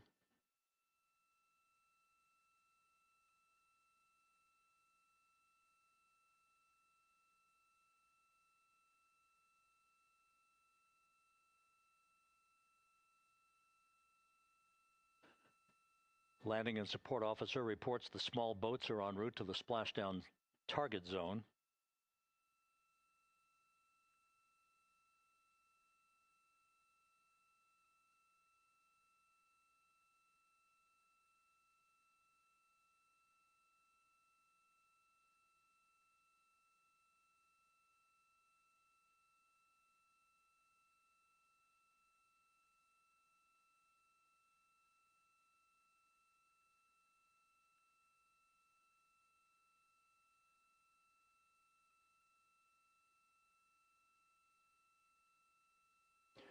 Passing through 150,000 feet, our trajectory is perfect. We're getting intermittent views of Integrity. Still waiting to establish voice communication.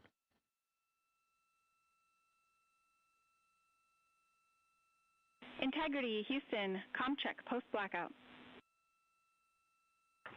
Houston, Integrity, we have you loud and clear. Your trajectory is nominal, and your recovery teams have visual. Guidance looks good. No action for the enabled internal camera controller fail. Big cheers from the viewing room here in Mission Control as voice communication reestablished with Commander Reed Wiseman. For America and a waiting world, Integrity is 5.5 minutes away from coming home.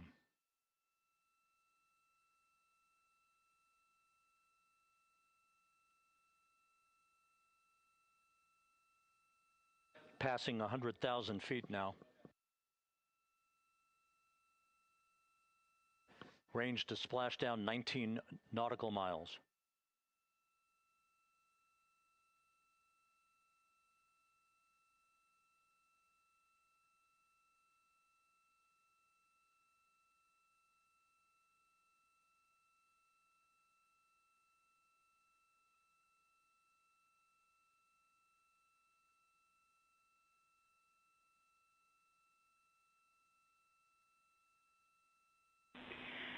Integrity, impact to the camera controller fail is no cab 1 views of the chutes.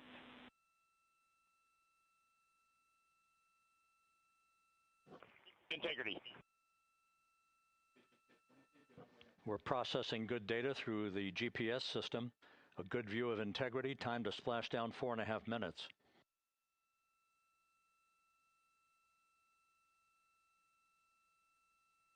And a view of Integrity from the WB-57. We're at 50,000 feet.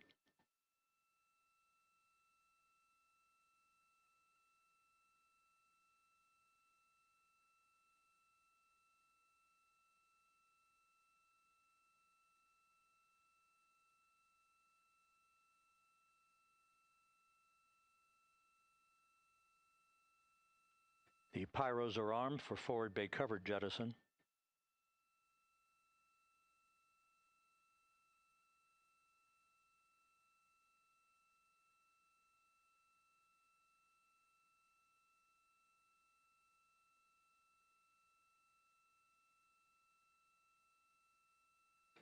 And there go the first series of parachutes, and we're on drogues. And Houston, we're visual 2 drogues out the window. 2 good drogue chutes. Next up, We copy, we see them. Next up, the deployment of pilot parachutes that will pull the main chutes out. Time to splashdown 3 minutes and 10 seconds.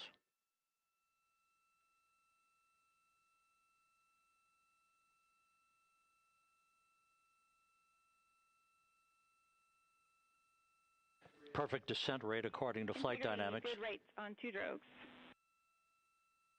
We see the same on board.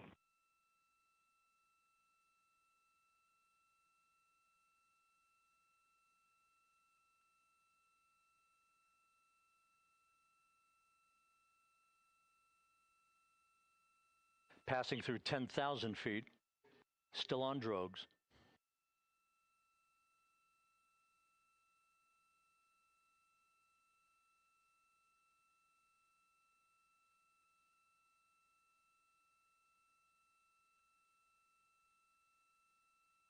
Main chute deploy. We're at 5,000 feet.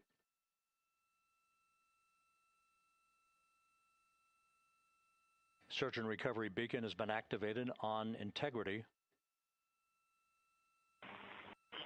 And we have 3 good main chutes. Good 3 main chutes, good reefing, good descent rate. Good rates, and we see 3 good-looking parachutes.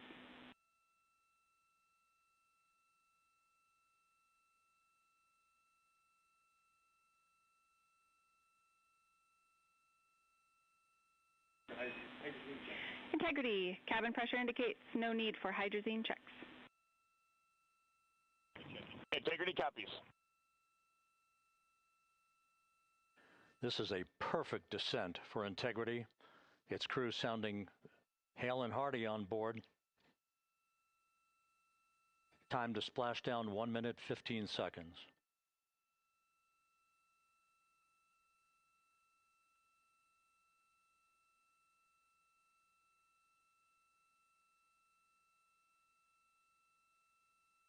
Integrity about to complete a journey spanning 694,481 miles from its launch from the Kennedy Space Center back on April 1st, and a trip around the moon.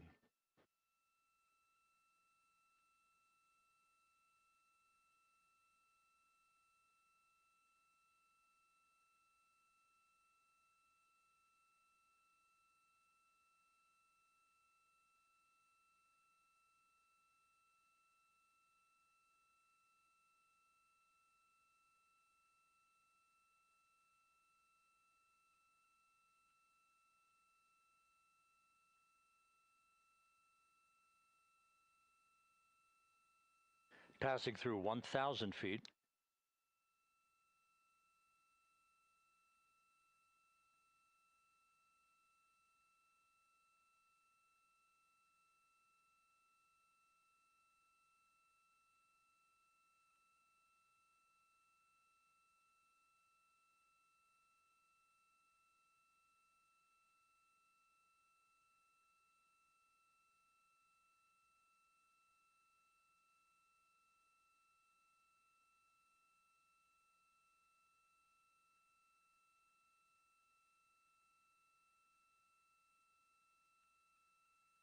Houston Integrity, splashdown, sending post-landing command now. Splashdown confirmed. Copy splashdown, waiting on VLDR. Splashdown confirmed at 7:07 p.m. Central Time, 5:07 p.m. Pacific Time. From the pages of Jules Verne to a modern-day mission to the moon, a new chapter of the exploration of our celestial neighbor is complete. Integrity's astronauts back on Earth.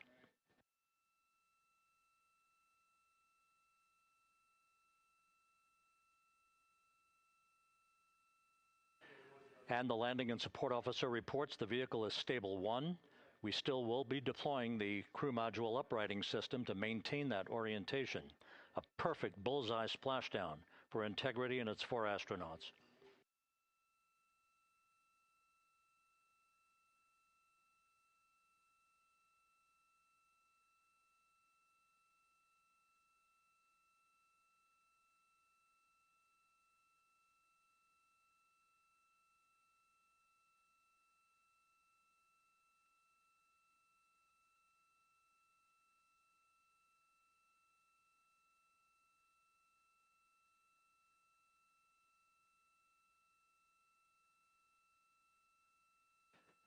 The unofficial splashdown time, 7:07 and 47 seconds p.m. Central Time. We'll get that refined for you. That would put the end of the mission at a mission elapsed time of 9 days, 1 hour, 31 minutes, 35 seconds.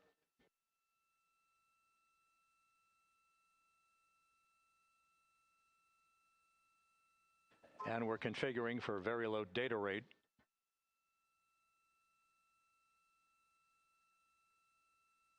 Once again, splashdown occurring in the Pacific, southwest of San Diego at 7:07 and 47 seconds p.m. Integrity Houston, comm check on VLDR.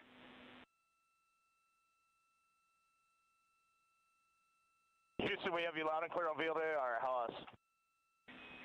We have you the same. We'll meet you over in post-landing. Perfect communications established. A journey. We are stable 1, 4 green crew members. Houston copies all.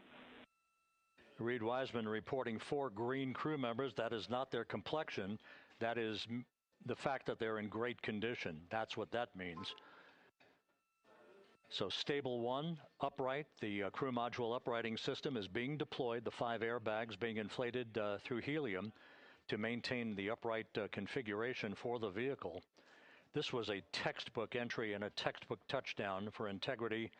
Reed Wiseman, Victor Glover, Christina Cook, and Jeremy Hansen back on Earth after a journey around the moon.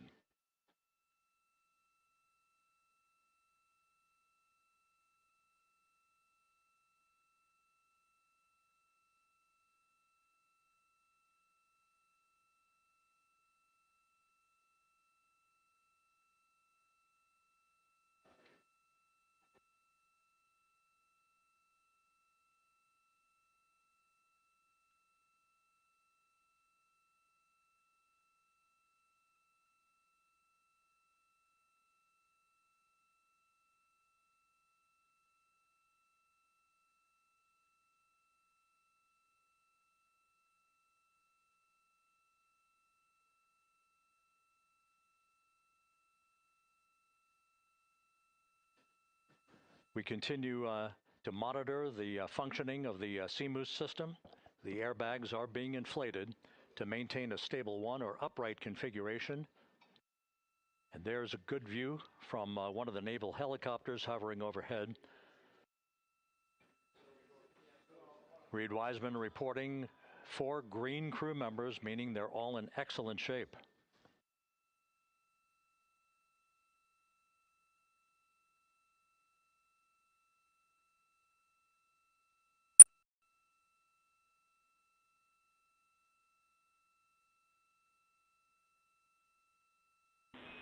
Integrity Houston for SAR beacon and radio. SAR beacon is in for 06, and we're powering the radio now. Go ahead. We see the beacon on. However, the recovery team is not seeing the signal. Your SAR radio uses the same antenna, so you may run into trouble with the radio. Okay, copy. And we are also powering up the sat phone now.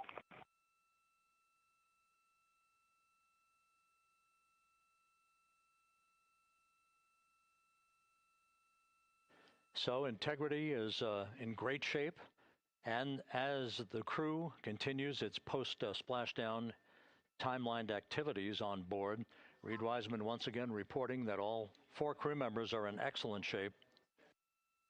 And we have 5 inflated airbags to maintain an upright configuration so that the recovery team can now begin a slow approach to the vehicle. Meanwhile, here in the flight control room, Entry Flight Director Rick Henfling is polling his team of flight controllers for the start of powering down the vehicle after a thorough systems check. We have no toxic gases to be concerned about, so the recovery personnel can approach the vehicle, but not until we have powered down the spacecraft. That's expected to take a few more minutes.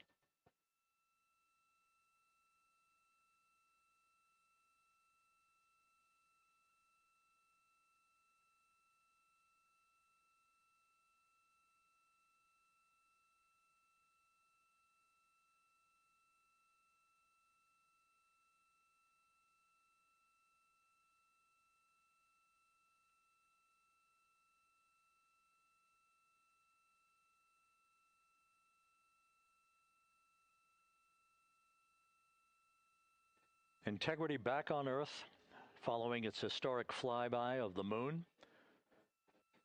It was, for all intents and purposes, a textbook mission. On 2828, but I'll remain on this frequency. We copy.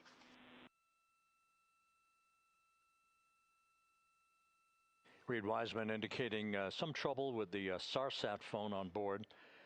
But that's not an issue. What is more important is that the vehicle is solid. No issues as we begin the power down of the vehicle to begin the recovery process.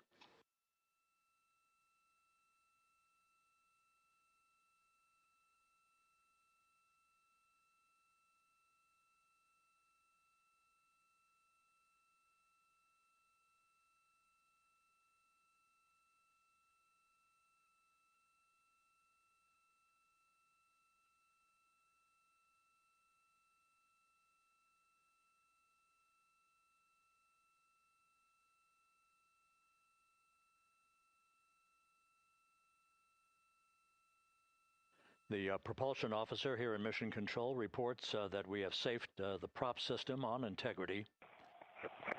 Can you say again that was very weak and broken?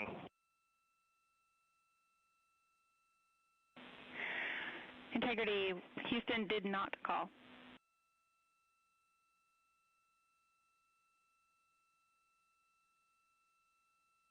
Copy that, Houston. It might have been on the SAR radio. Stand by.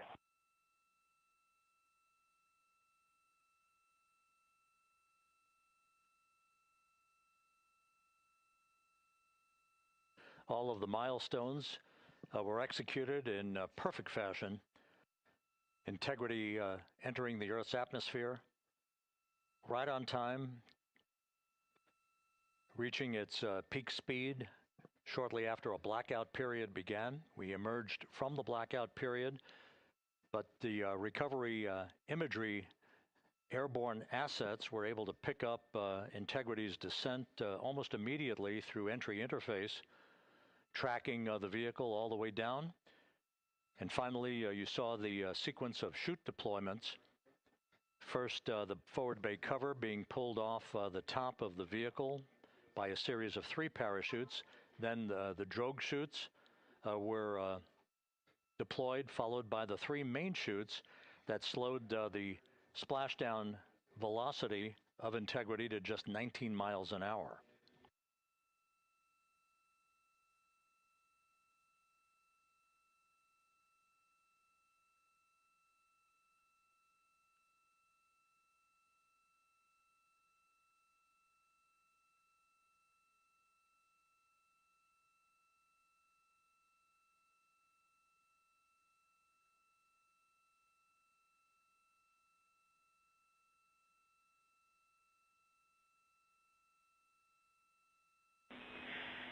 Integrity, Houston, with no joy on SAR and SAT phone, we'd like you to command an additional 15 minutes for a total of 30-minute power down delay.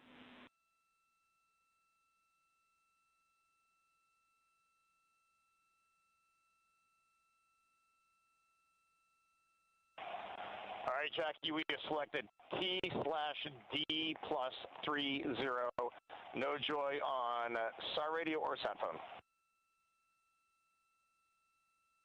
And stand by, we have the master diver on SAR radio. Please hold comms. Hey, Lily, excuse me. Hey, Jackie, we just got the master diver on SAR.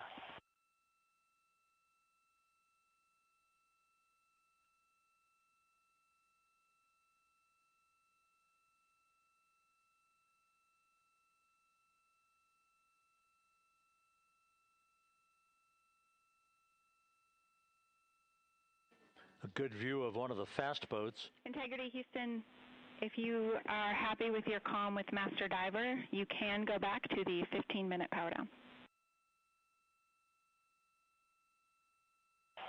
Okay, stand by. Yeah, we'll confirm here in a second. The crew on board Integrity coordinating with the flight control team in Houston here in Mission Control on the timing of the power down of the vehicle, which will be the precursor to the recovery teams approaching the spacecraft. There are no issues with Integrity. We've had a bit of broken capability in establishing a SARSAT or satellite phone communications capability between the crew on board Integrity and the recovery team. That will get sorted out here shortly. There's plenty of cooling on board Integrity, so there's no rush to begin the power down. I'm trying to call you on the sat phone and not getting an answer there either. Concur, we haven't had anything come through.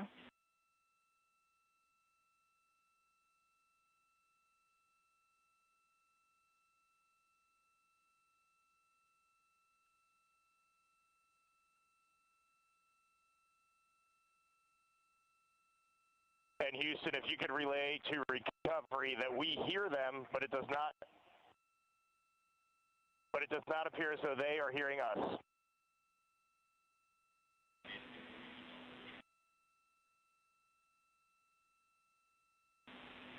Houston copies, and Reed, just to confirm, you are pushing the PTT on the radio.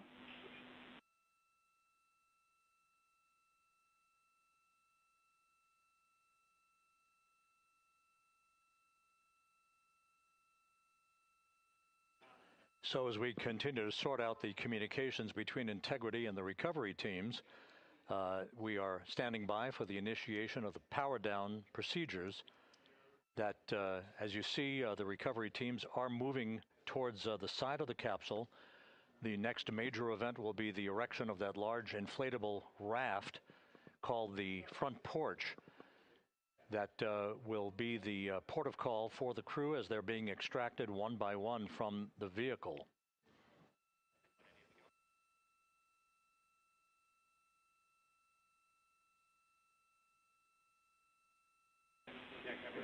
Integrity, Houston, for sat phone, we are going to attempt to call you.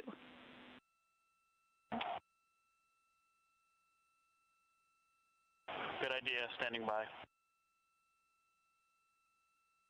And Jackie, yes, we are pushing the push to talk, the two buttons on the left side of the radio below the up-down arrows. We are utilizing them. I'm rebooting the radio to see if we get good comms. Okay, we copy all, and just to confirm, you are seeing that you are touchdown plus 3030 for power, correct? That's affirmative.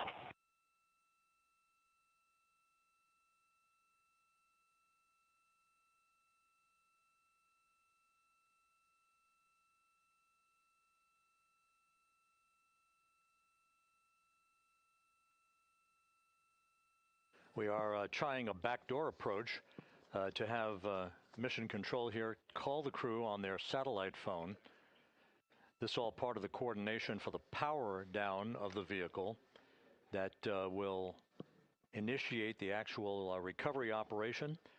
The first boats with the Navy divers on board are standing by, waiting to close in on Integrity to begin the process of erecting the large inflatable raft that's called the front porch that will be where the astronauts are extracted from so that they can have a few minutes to get their land legs back before they're hoisted aboard the Navy helicopters for the flight back to the deck of the USS John P. Murtha.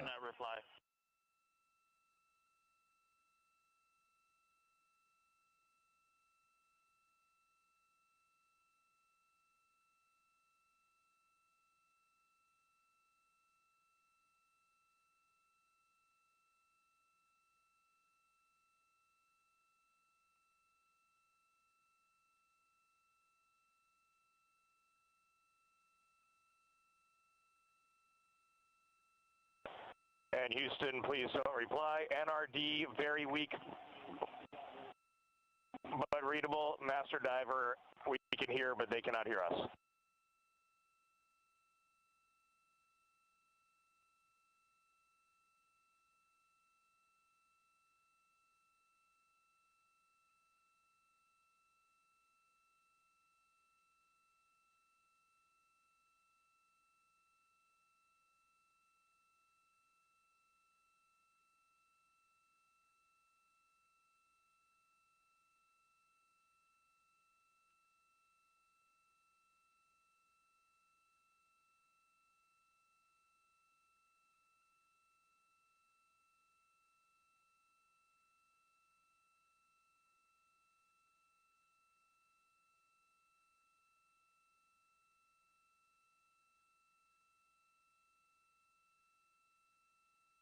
And Houston on OE1, is there any chance to tie us into NRD?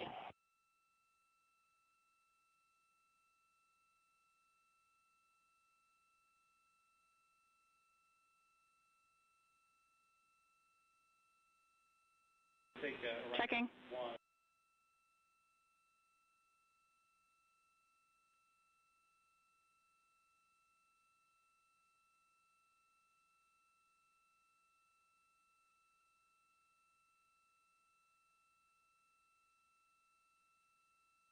This is Mission Control, Houston.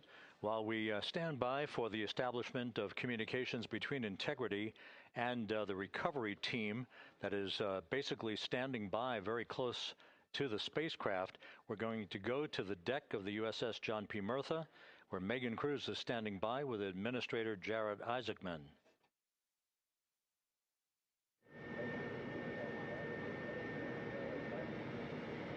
Hey, Rob, yeah, just such an honor to be able to be here on the ship, to be able to share and experience this moment with everyone together. And of course, as you just said, yes, here with NASA Administrator Jared Isaacman. Administrator, how did you feel getting to witness this and seeing NASA at its best? Oh, I mean, I'm honestly, I'm still at a loss for words. I mean, you know, like the childhood Jared right now can't believe what I just saw. I mean, almost been waiting my whole lifetime to see this, and then it's NASA Administrator. I just couldn't be more proud of the entire workforce, the years, the effort, the late nights, all the hard work from across the country that contributed to this incredible moment right now. And yeah, incredibly grateful too for our teams here on the John P. Murtha right now. Yeah, look at them behind us here. Got everybody. Hey, what do you guys think? We just brought some astronauts back from the moon, huh?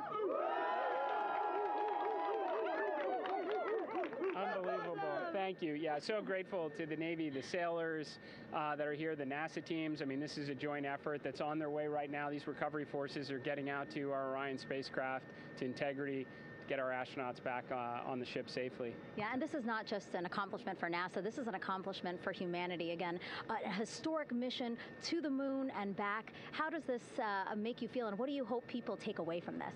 Well, I'll tell you, I think about the crew members that we've all had an opportunity to observe over the last 10 days, right? I mean, they're absolutely professional astronauts. I mean, wonderful communicators, almost poets. But then I think these were the ambassadors from humanity to the stars that we sent out there right now. And I can't imagine a better crew than the Artemis II crew that just completed a perfect mission right now. So yes, it's a huge moment for everybody, right? I mean, we are back in the business of sending astronauts to the moon, bringing them back safely, and to set up for a series more. I mean, this is not a once-in-a-lifetime, which you hear sometimes around here. It's like, this was a once-in-a-lifetime. No, it's not. This is just the beginning. We are going to get back into doing this with frequency, sending missions to the moon until we land on it in 2028 and start building our base. Yeah, are we going to build on the momentum for Artemis III? I mean, it's just around the corner. Absolutely. So, I mean, that's, part of me too. Like, I can't wait to get the crew off of Integrity right now, but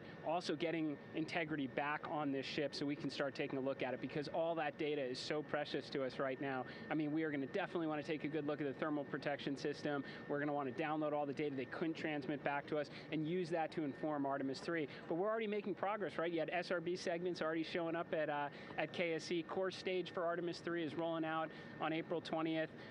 We're getting Mobile Launcher 1 back in vehicle assembly building. So yes, there is a lot to celebrate right now on a mission well accomplished for Artemis II, and at the same time, we got to start getting ready for 3. Amazing. And last question, for people who joined us for all 10 days to see what we can accomplish together with our international partners, what do you think about the fact that we're going to keep doing this more and more and more? It's incredibly exciting. I mean, yes, it's the contributions, like the best and brightest across the NASA workforce from across the country, our industry partners, our international partners. We had a Canadian Space Agency astronaut on board in Jeremy. We had the European Service Module. And you think, in the days leading up to this launch, I mean, 48 hours prior to launching Artemis II, I was meeting with the Italian Space Agency. We signed a memorandum of understanding to build a habitation module on the moon. I mean, you have countries, all of our allies and partners coming together saying, we are committed to this effort. We are returning to the moon. We're doing it to stay. We are building that enduring presence. We are going to master the skills on the surface of the moon so someday we can undertake missions to Mars. It's just an incredibly exciting time, and we're not going at it alone. We're bringing everybody along with us. Absolutely. And speaking of everyone, one more time, we're going to ask the crew here, you guys ready to land on the moon? Awesome. I love that. Okay, well, thank you so much, Administrator. Appreciate you being here. We're, of course, going to stay on to watch the crew get extracted from Orion, so stay tuned, and we'll see you back here shortly.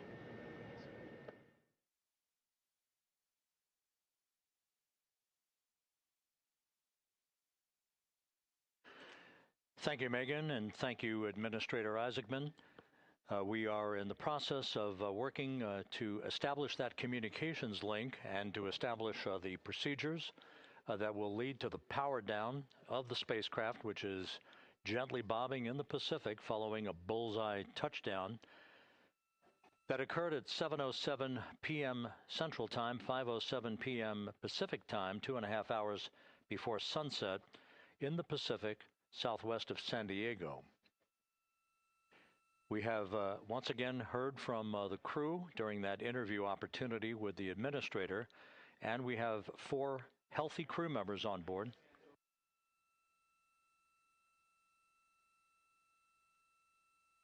We now have confirmation that the vehicle has been powered down as per the procedures. So we have vehicle powered down, and the flight control team here in Houston, Flight Director Rick Henfling, has handed over mission authority to the Exploration Ground Systems team out in the Pacific. Now, we will physically not get off console with this team until the crew has been extracted into the front porch, that inflatable raft that will be erected along the side hatch of Integrity. So we're standing by for that in the next step in the recovery procedures. But everything is in great shape, and we have 4 healthy crew members on board the vehicle.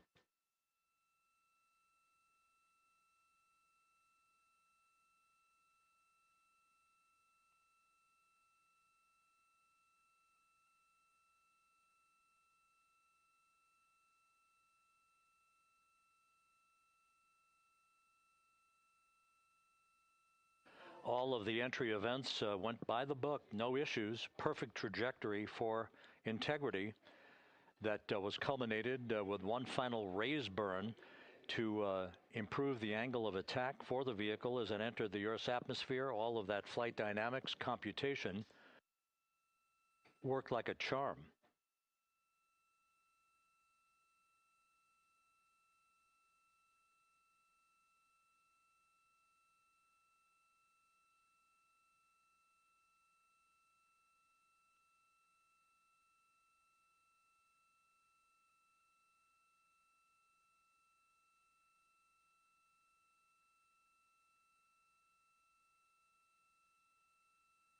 So we are standing by for the recovery team to approach integrity and begin the process of erecting that inflatable raft called the front porch, which will see the crew members be extracted from the hatch of Orion into that inflatable raft before they're hoisted aboard two Navy helicopters in a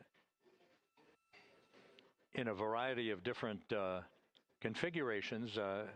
Each crew member will be hoisted in sequential fashion, in alternating fashion, two crew members for each helicopter before they turn around to head back to the John P. Murtha. Once on the deck of the ship, they'll be brought into medical bay for comprehensive medical exams.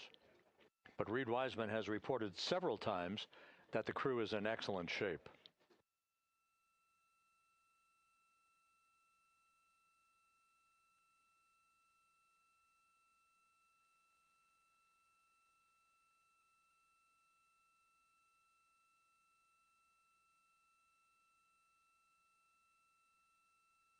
So just to recap, it has been some 26 and a half minutes since the splashdown of integrity in the Pacific. The vehicle is in excellent shape. It performed like a champ all the way down through the Earth's atmosphere. All of the vehicle functions were checked off in excellent trip hammer fashion. The parachutes all deployed as planned. Splashdown occurring at 7:07 p.m. Central Time, 5:07 p.m. Pacific Time.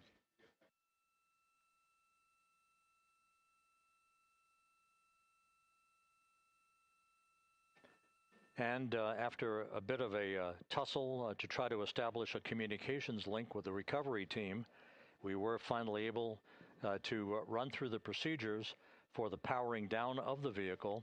We've handed over mission authority to the Exploration Ground Systems folks out in the Pacific, and the recovery team will be approaching the vehicle shortly to erect the inflatable raft called the front porch before opening the hatch to integrity to bring the crew members onto that raft before they're hoisted onto two Navy helicopters, two crew members for each helicopter, before they're flown back to the deck of the USS John P. Murtha.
This is Mission Control Houston.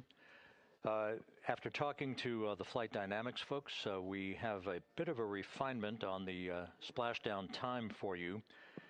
Their computation shows a splashdown time of 7:07 and 27 seconds p.m. Central Time, 7:07 and 27 seconds p.m. Central Time.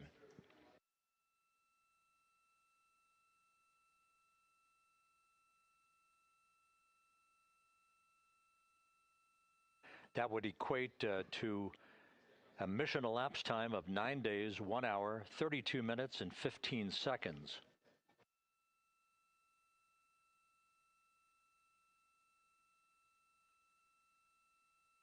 Once again, from Flight Dynamics, a splashdown time of 7:07 and 27 seconds p.m. Central Time.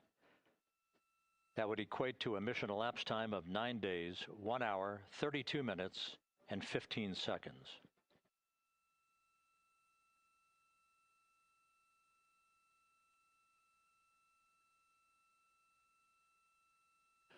Reports from the Pacific indicate that the recovery team in communications with the crew aboard Integrity, that the crew remains in excellent shape as they await the approach of the team for a final hazard gas evaluation before they move to the side of the vehicle to erect the inflatable life raft called the front porch.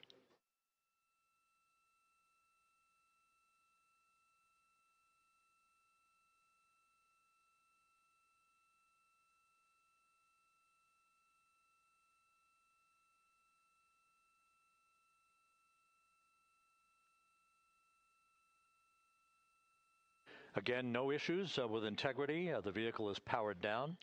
All of its systems are now safed.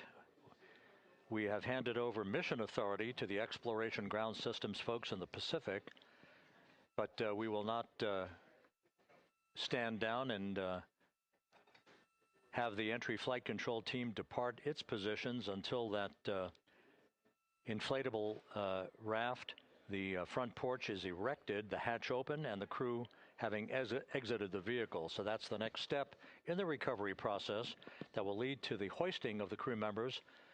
For 2 crew members for each helicopter, they'll be hoisted to a pair of Navy helicopters that will then fly a short distance back to the USS John P. Murtha. What you're looking at is one of the fast boats circling the vehicle to make a hazard assessment.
This is Mission Control Houston. Once again, you're watching the initiation of the recovery of the Artemis crew aboard Integrity.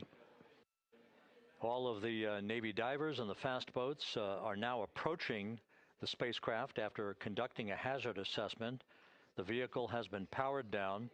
Entry Flight Director Rick Henfling now waiting for the life raft, the front porch, to be erected along the side of the vehicle so that the hatch can be opened and the crew members extracted from Integrity, soon to be hoisted one by one into a pair of Navy helicopters for a short flight back to the deck of the USS John P. Murtha.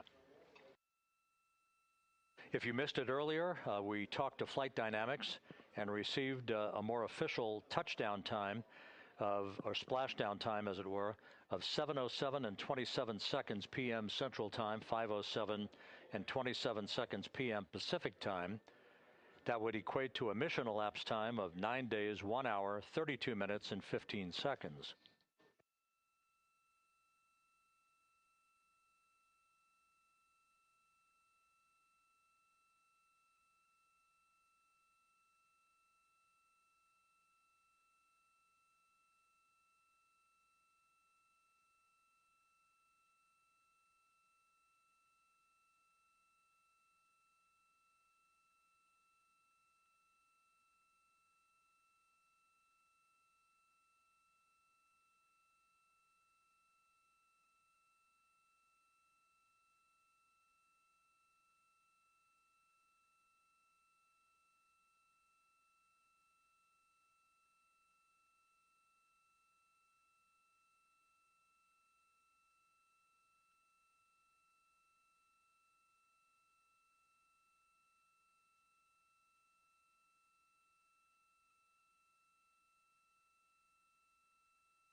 Continuing to get excellent views from the imagery assets out at sea in the Pacific of Integrity. We continue to get good reports from the landing and support officer who's in contact with the recovery team that the crew is in excellent shape, no issues.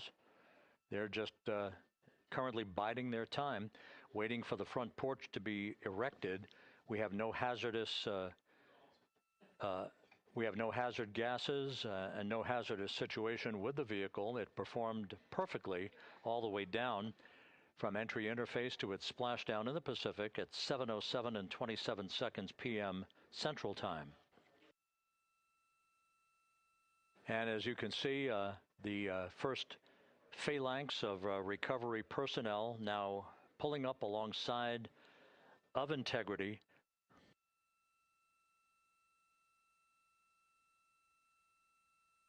This includes Navy divers, a Navy flight surgeon, and other recovery personnel who have trained for several years for this recovery process.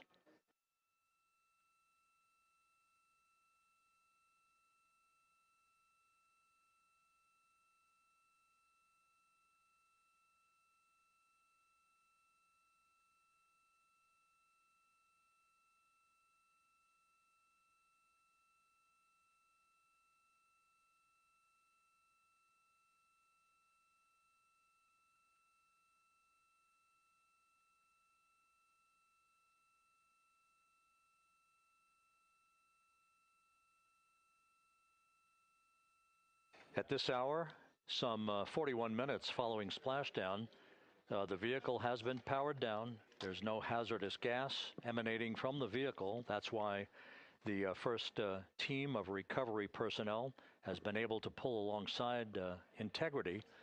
And the reports continue to come in that the 4 astronauts are in excellent shape.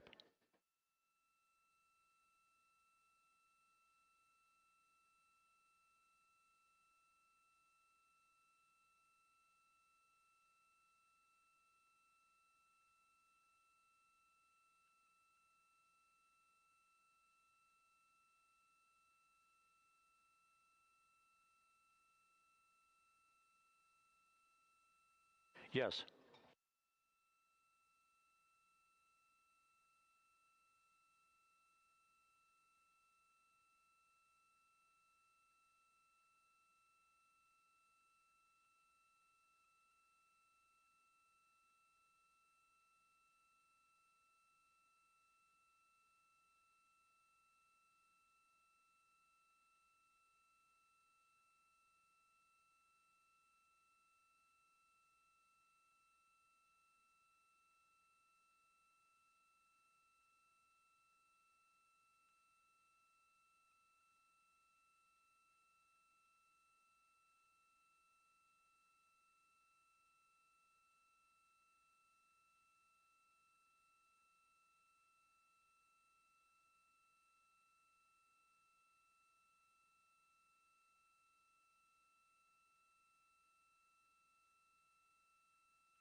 This is Mission Control Houston, continuing to watch the initiation of the recovery of Integrity's astronauts. One by one, they'll be brought out of the spacecraft onto a large inflatable raft just a short time from now. In the meantime, we can go back to the USS John P. Murtha, where my colleague Megan Cruz is standing by to provide her situation report. Megan, can you hear us?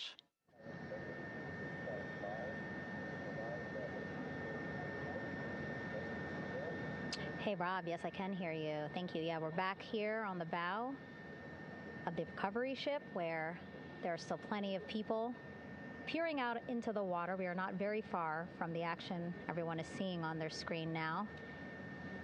The Orion spacecraft, Integrity, in the ocean, surrounded by a number of recovery boats.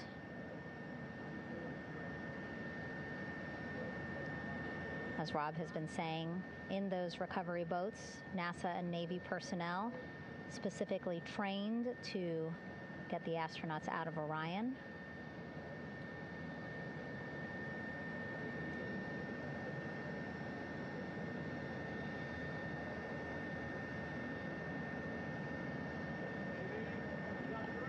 In some of our wide shots, you can probably see that there are 6 boats out in the water. More than 40 people out in the water right now on those boats.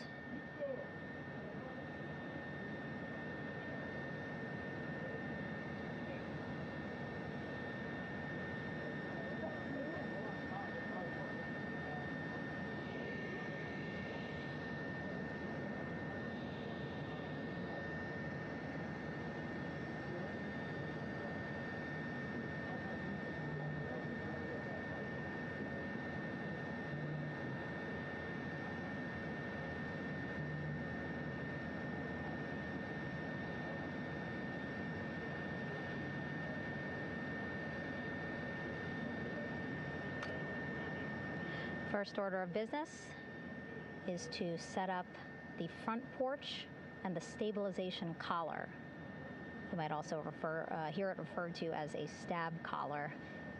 Basically just to make sure that Orion stays upright, doesn't sway in the water too much, again, to make it easier for recovery forces to get the astronauts out.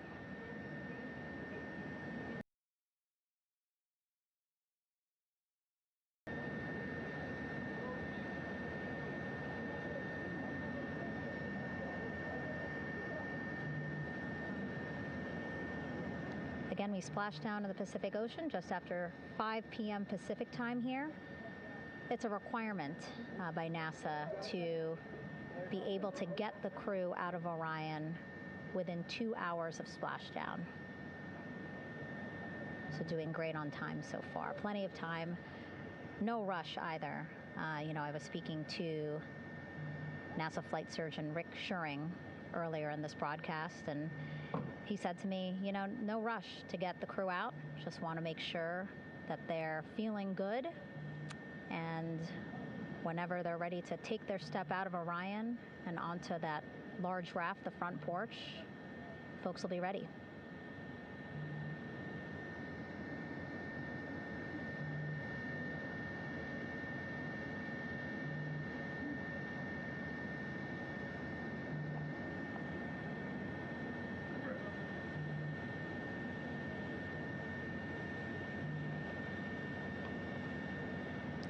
And as there are mission audio loops in Mission Control in Houston, there is a mission audio loop here on the ship, and it was just reported out that the side hatch is open. Side hatch of Integrity is open. You're getting these beautiful shots from our aerial assets. The ship itself, where I'm on, just 3,000 yards away. Again, plenty of people on the boat here, glued to the side closest to where they can see all this action. And again, with just 3,000 yards separating us, great views from the bow here. You can see now that side hatch is open. One of the Navy personnel is about to get inside there.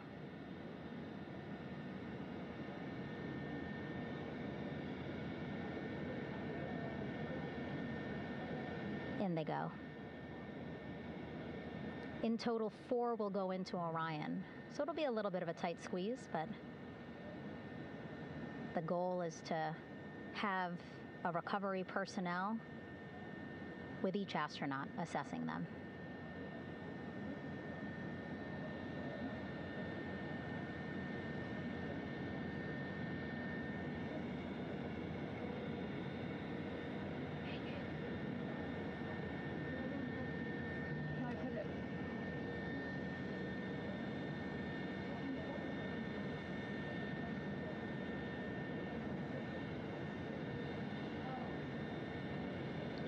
Boats getting closer now. Again, that one that's right up against Orion, those are the divers that will go in to the spacecraft to check on each of the astronauts. These other boats will begin doing a number of things, putting on that stabilization collar onto Orion, building that front porch. Eventually, they will retrieve the parachutes, as well as tow Orion back to the well deck of the recovery ship here.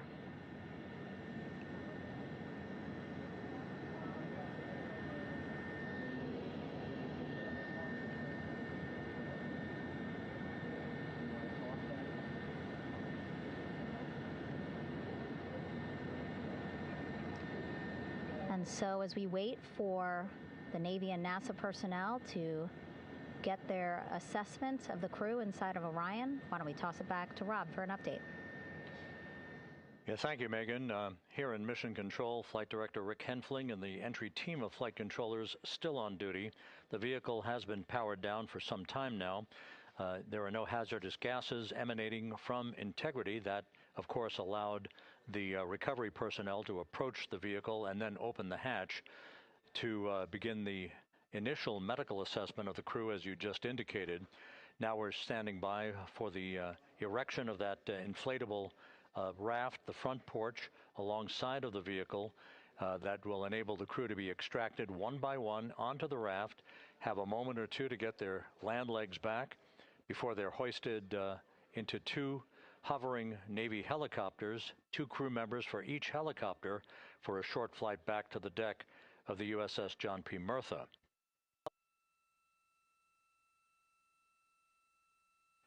All of Integrity's systems operated flawlessly throughout the course of the approach to the Earth, the entry into the Earth's atmosphere, and all of the key milestones that followed in this high-speed return to Earth for Integrity, a mission that spanned more than 694,000 miles from the vehicle's launch from the Kennedy Space Center atop the Space Launch System back on April 1st.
As we mentioned at the top of the broadcast, the last time that the Apollo program saw a splashdown in the Pacific was Apollo 17 back on December 19th, 1972.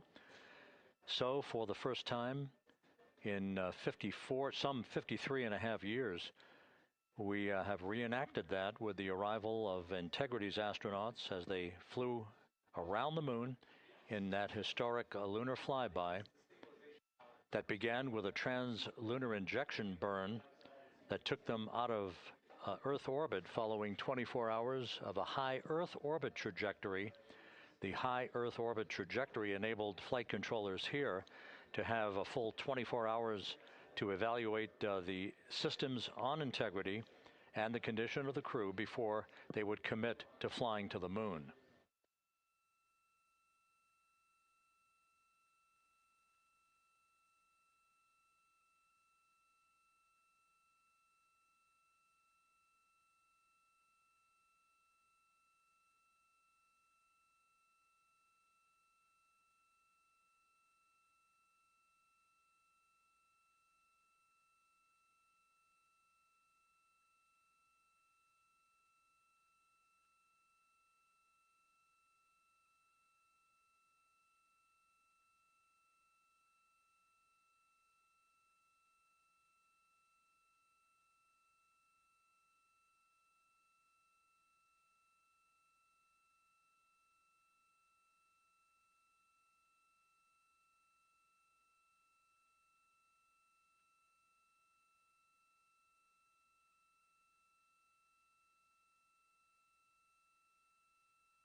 With the side hatch of Orion having been opened to set the stage for the erection of the inflatable life raft, known as the front porch, to be erected alongside the spacecraft for the extraction of the crew.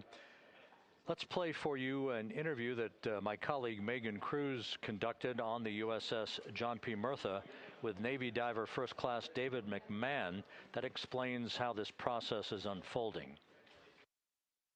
Okay, Davey, so you and some of your team, one last look over of the stabilization collar, correct? Yes, ma'am. Okay, so what is this stabilization collar? This is what's going to stabilize the capsule out there in the ocean. We don't know how good the weather or the waves will be that day, so this will help prevent any unnecessary occurrences from happening, stabilizing the capsule and the astronauts inside. So basically this is a float that will go around Orion. I'm assuming that what they're doing right now, these are the lines that will attach the collar onto Orion? That is correct. And so what are they doing here? So we've got the lower line that will secure the inflation device before we inflate it. That gives us the go-ahead that it's secure in its space, and then we'll inflate it. And then once that is done, we'll undo all the carabiners and get this orange line on top tied in the same fashion. And then this will be secured to the capsule, and the astronauts can safely take their first steps out of the capsule onto the front porch. Okay, and how long will it take them to set up the stabilization collar? We should definitely be able to handle this in under 10 minutes. Okay, wow. And then you just mentioned the front porch. So basically after they set up this stabilization collar, then they set up what's called the front porch here. That's correct. Okay, and what's the front porch? Front porch is basically a bigger waiting room for the astronauts to sit in while we wait for the helicopters to show up and grab them. Okay, so the medical team that was inside with the crew, they're going to help them out and onto the front porch? That is correct. And then what happens here? We have higher trained medical personnel also on board the front porch that will give them lookovers and just make sure they're okay while we wait for the helicopters to show up. Okay. How does it feel, I mean, your team, you, to be part of a mission that's returning astronauts from the moon in more than 50 years? We all feel extremely honored to be a part of this, as well as a bigger mission for the Navy and joining up with NASA to do great things. Mm-hmm. And do you feel like you and your team are ready? Yes, very ready. Cool. All right, thank you so much. Thank you.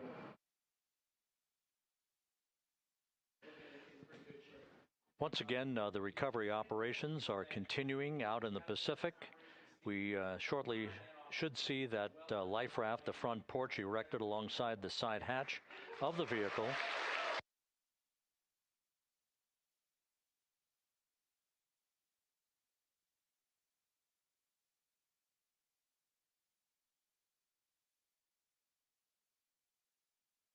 A number of flight controllers have come into the flight control room to receive congratulations from Entry Flight Director Rick Henfling. But we're going to stick with our operations out in the Pacific as we await the extraction of the 4 crew members who are reported to be in excellent condition.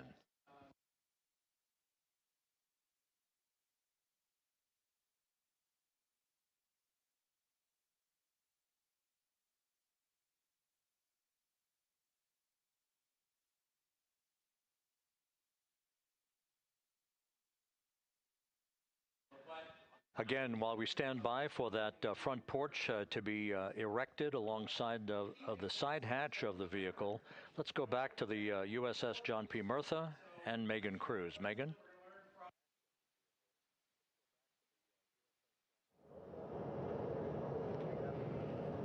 Hey, Rob. Pausing now to listen to some internal audio loops. Again, the operations team here on the ship communicating with everyone out on the water. It seems like currents are hindering them a little bit from unfurling and inflating the stabilization collar as well as the front porch. But again, the requirement to get the crew out within 2 hours of splashdown, plenty of time. So no concerns just yet. But as calm as the water looks, yeah, it looks like it's hindering the teams just a tad.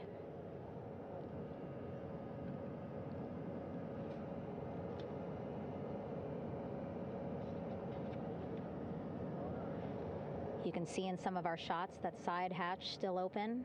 Again, inside there are now 8 people inside. 4 divers, Navy divers, all with medical training, each assigned to an astronaut each.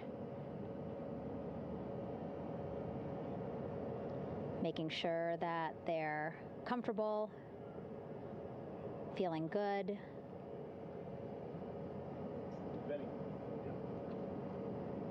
As you've heard us say in the broadcast, you know, they expect a little bit of discomfort. Again, these astronauts just traveled back to Earth at 25,000 miles an hour, a nearly 695,000-mile journey around the moon. If you think you get carsick.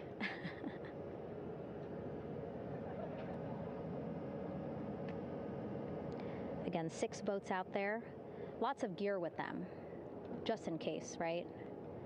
As we said, the crew reported feeling great, but again, all those folks out there in case they weren't, right? NASA is all about making sure we think about every situation that can happen, and so, of course, wanted to be ready in case any of our astronauts needed more medical attention while out there in the water.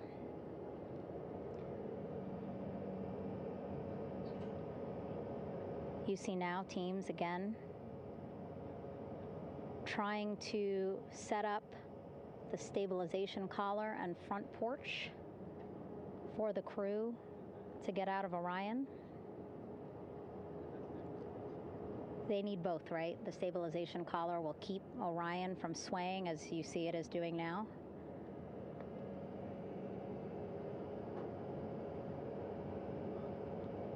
And then they will connect the front porch to the stabilization collar so that the crew can take 2 steps and they will be in the front porch.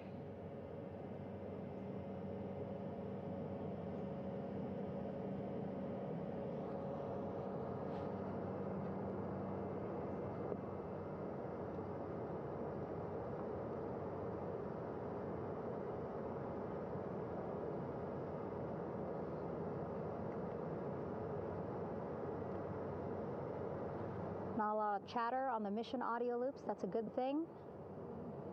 Again, things proceeding pretty nominally, even if they're fighting some currents out there on the Pacific Ocean.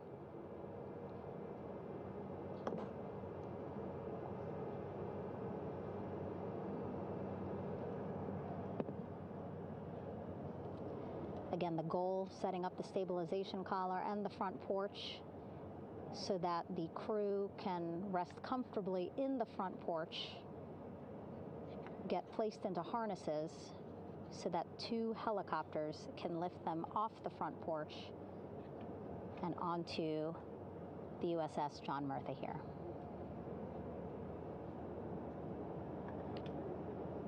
The helicopters are going to take turns picking up an astronaut. So again, Helo 1 and Helo 2.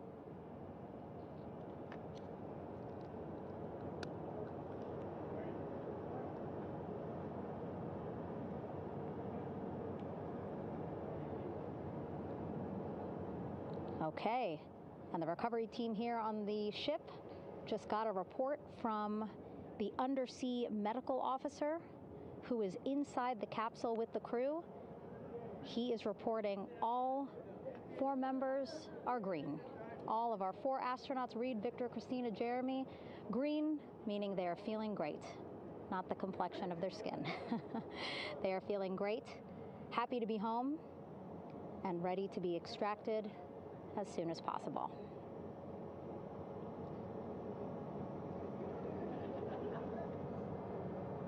And so, as I was saying, we have 2 helicopters circling the activity you're seeing on the water right now. Each will take turns picking up an astronaut. So Helo 1 will come on in, hover above the front porch, about 40 feet above the front porch.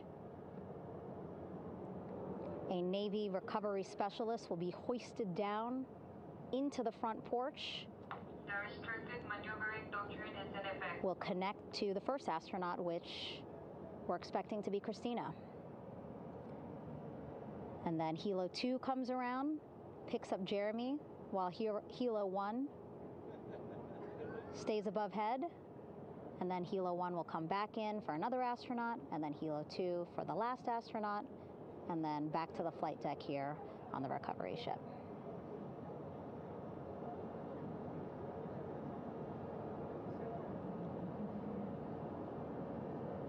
I was talking to Assistant Artemis Recovery Director Paul Sierpinski.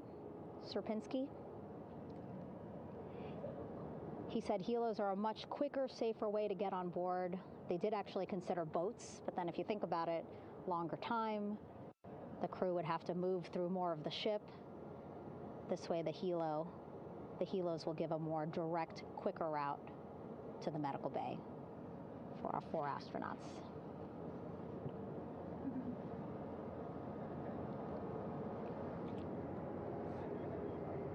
Beautiful shots from our aerial and imagery teams.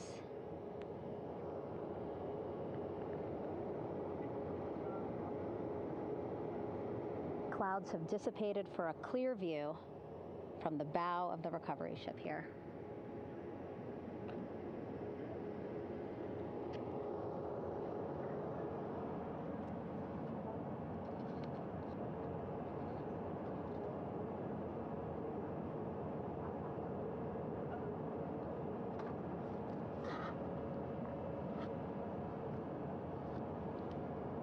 You can still see divers in the water there. Encircling Orion, that is that stabilization collar we've been telling you about. As you saw in that interview just a few minutes ago, they have to first connect it to Orion, and then once it's secured onto Orion, they can inflate it, and then they'll further secure it with other harnesses and lines.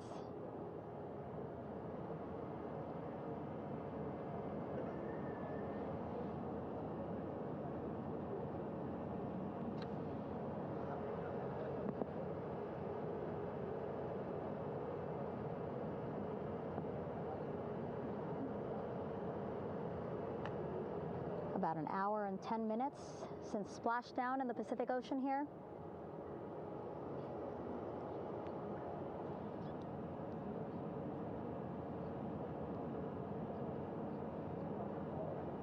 Reed, Victor, Christina, and Jeremy back home after a history-making mission to the moon and back.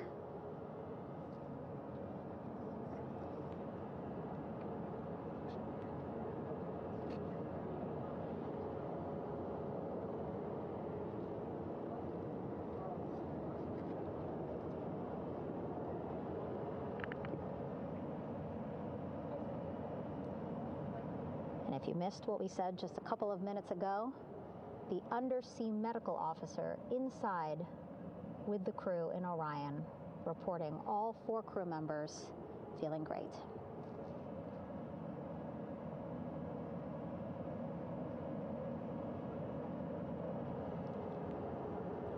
Progress being made there on the stabilization collar. It looks like they are beginning to inflate it.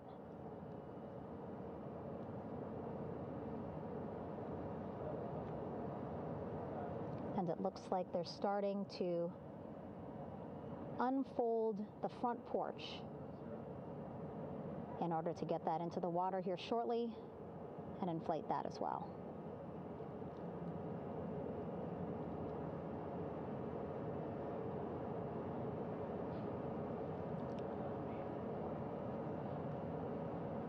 Again, more than 40 people out in the water right now.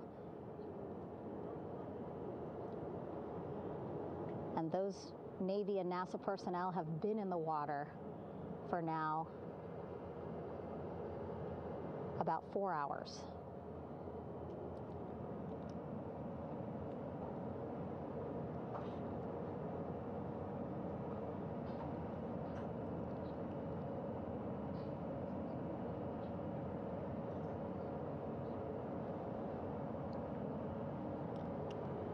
The reason why they had to get out so early is just to stage everything.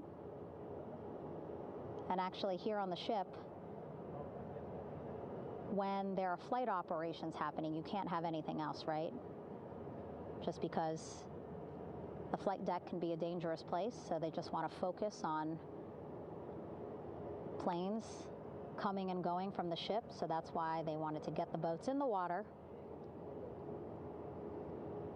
to make sure that they have all the time they needed for the flight ops.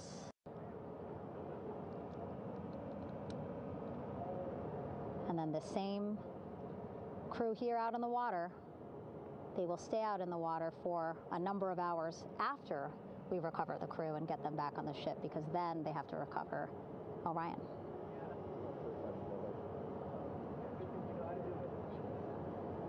All right, that stabilization collar looking good around Orion. We're now seeing some recovery personnel getting on to that collar. Again, they need to further attach it to Orion to make sure that it can really prop up the spacecraft. It's basically lifting it up off of the water just a tad. Again, so it's not so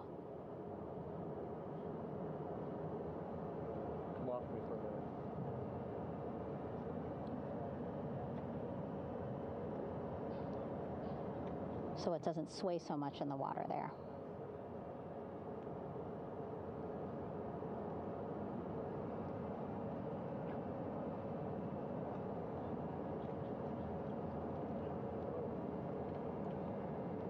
And now that front porch looks like it's nearly fully inflated as well. You can see a much larger surface area.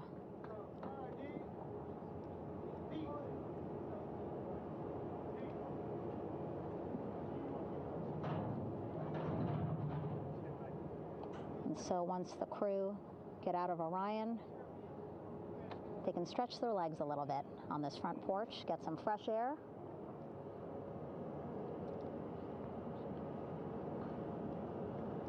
And enjoy this beautiful day here on their home planet.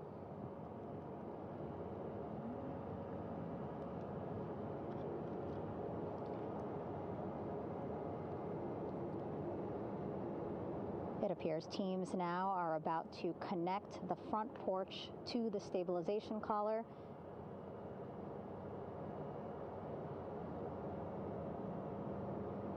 And at that point, when both are secure, we should soon see astronauts come out of Orion.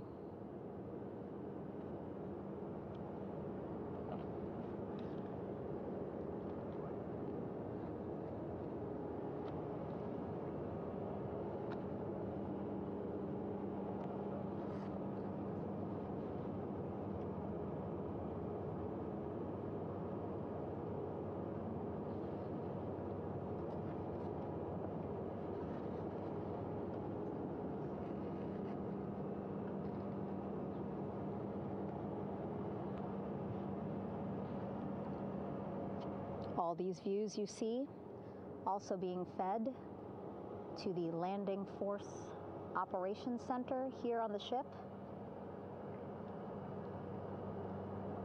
Of course, it is very important for our recovery teams leading the mission to have all the views that you're seeing as well.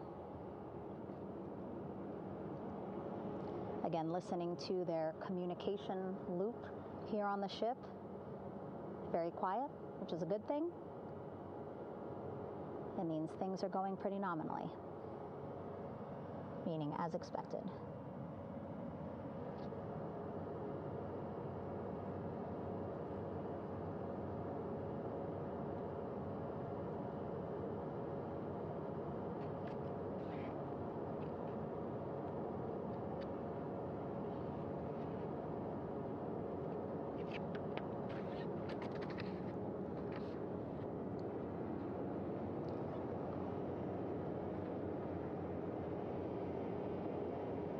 Again, all this activity happening just 3,000 yards away from the ship. So that means this will be a very quick flight back on the helicopters for the crew.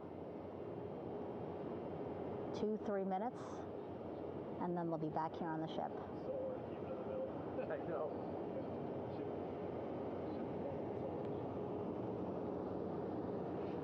Okay, saw a thumbs up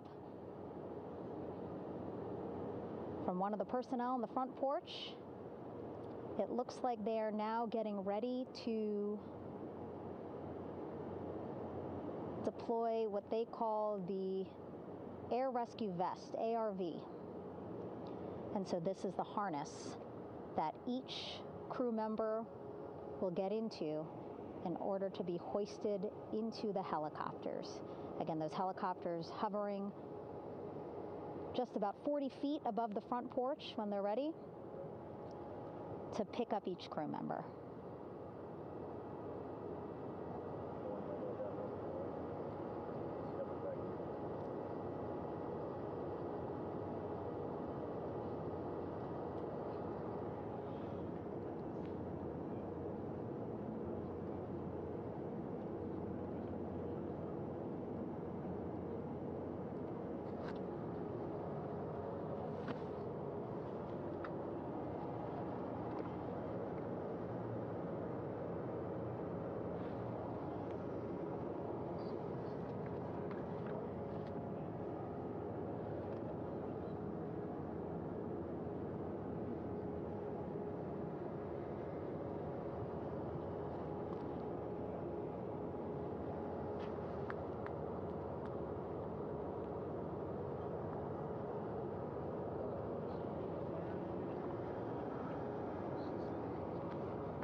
This is Mission Control Houston. Behind me, a fairly raucous scene as hundreds of flight controllers have poured into the flight control room here.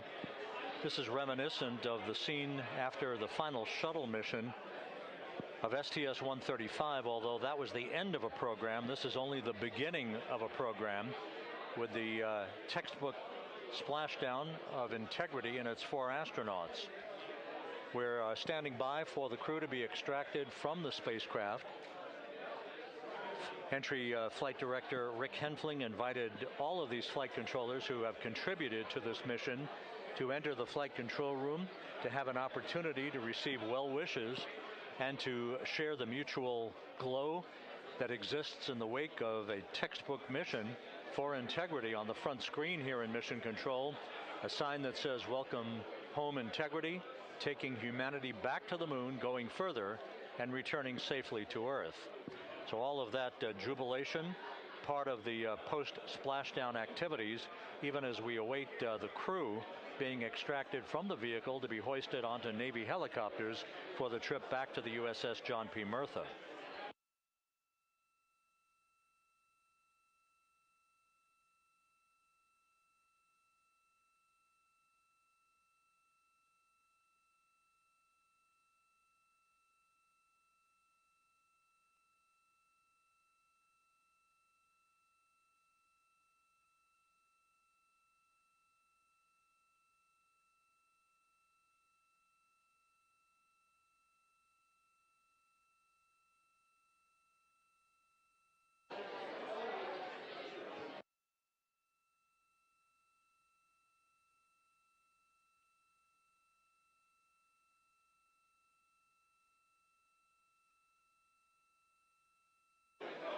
Once again here in Mission Control, this view of the Artemis Flight Control Room, known as the White Flight Control Room. This is the old shuttle flight control room, and now is the home of Artemis missions to the moon and beyond. Once again, quite a few flight controllers were invited in by Entry Flight Director Rick Henfling to share in the jubilation following the successful splashdown of Integrity. That splashdown occurring an hour and 22 minutes ago, as we stand by for the completion of the extraction of the crew, and ultimately they're hoisting onto Navy helicopters for a short flight back to the USS John P. Murtha. Splashdown occurred at 7:07 and 27 seconds p.m. Central Time. I had an opportunity to talk to the head of flight dynamics, Jeff Birch, a moment or two ago. He said the trajectory of Integrity coming through the Earth's atmosphere was so precise, they've never seen anything line up on a ground track like today's entry by Integrity for its splashdown southwest of San Diego.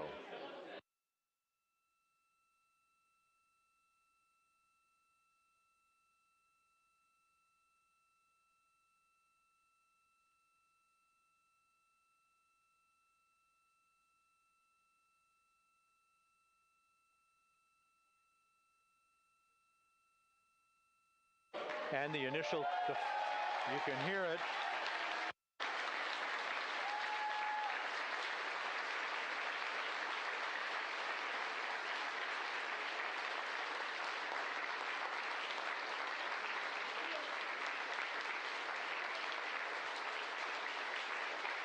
Jubilation here in the flight control room. The first crew member is out of Integrity.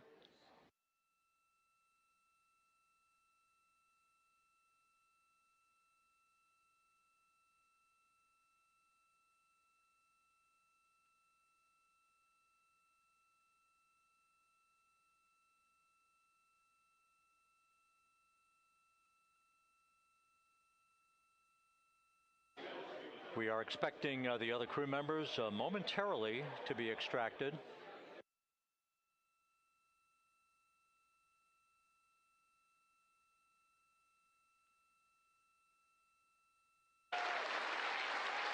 We now have 2 crew members out.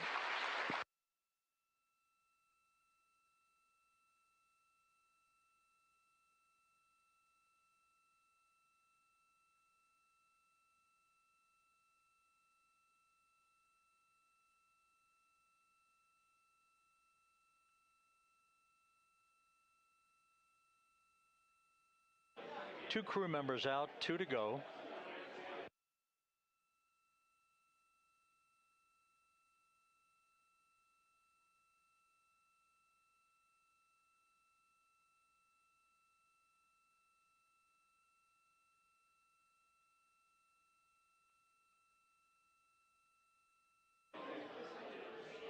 We're about 1 hour from sunset out in the Pacific. Everything continues to go well. Integrity's systems function perfectly during its entry back to Earth. And Reed Wiseman, the commander who will be last out of the vehicle, reported that all the crew members were feeling very well.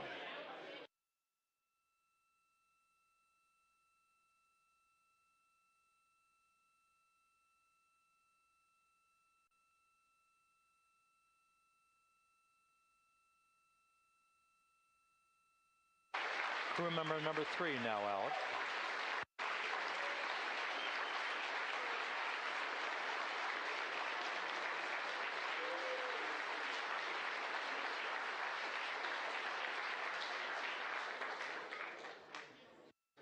And now standing by for the commander, Reed Wiseman, who will be last out of his ship. Bobbing in the Pacific under almost ideal conditions, Integrity spanned 694,000 miles during its journey from launch to splashdown.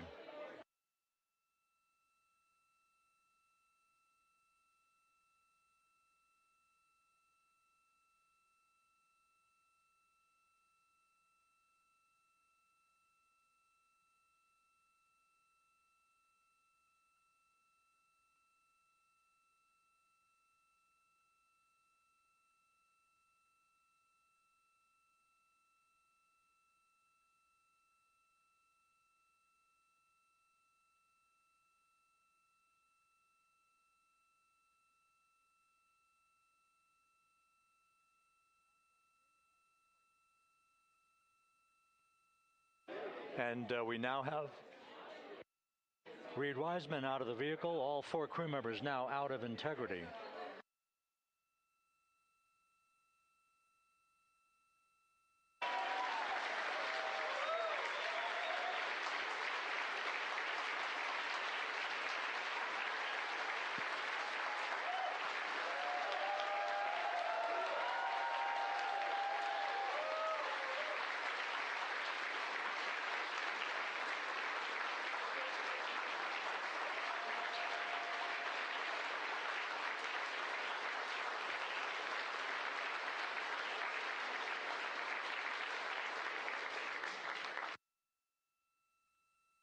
Once again, all 4 crew members now on the front porch, and the procedure to begin hoisting them up to these 2 Navy helicopters hovering overhead will begin shortly.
This is Mission Control Houston.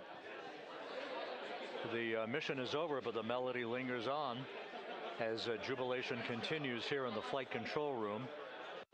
We should be expecting NASA's Associate Administrator, Amit Kshatriya, to be joining us shortly for a short interview while the recovery operations continue out in the Pacific.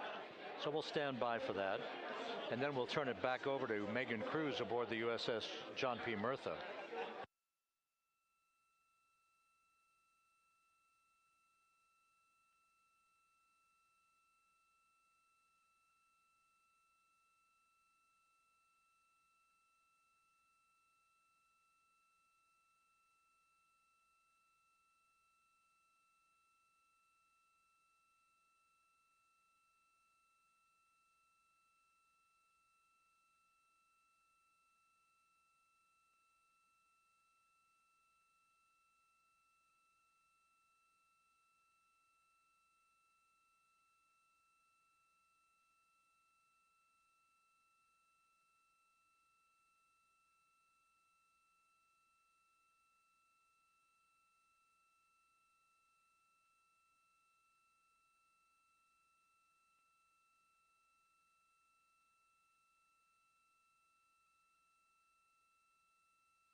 This is Mission Control Houston here in the Artemis flight control room.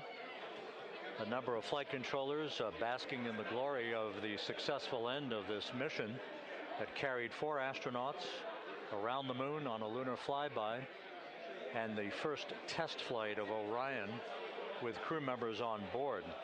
Splashdown occurring an hour and 32 minutes ago after a flawless descent back into the Earth's atmosphere for the vehicle. Its 4 crew members in good shape, simply enjoying their time right now on the front porch, as it were, the inflatable raft alongside of their Integrity spacecraft. We're expecting Amit Kshatriya, the NASA Associate Administrator, to join us here momentarily for a brief interview before we turn it back over to Megan Cruz aboard the USS John P. Murtha, the recovery ship.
This is Mission Control Houston. We're about an hour and 34 minutes since the textbook splashdown of integrity in the Pacific to bring home our astronauts. And with us now is Amit Kshatriya, the NASA Associate Administrator. Amit, a little bit of history made tonight, a little bit of history made over the past few weeks. Your thoughts as this team here basks in the glow of what they just accomplished?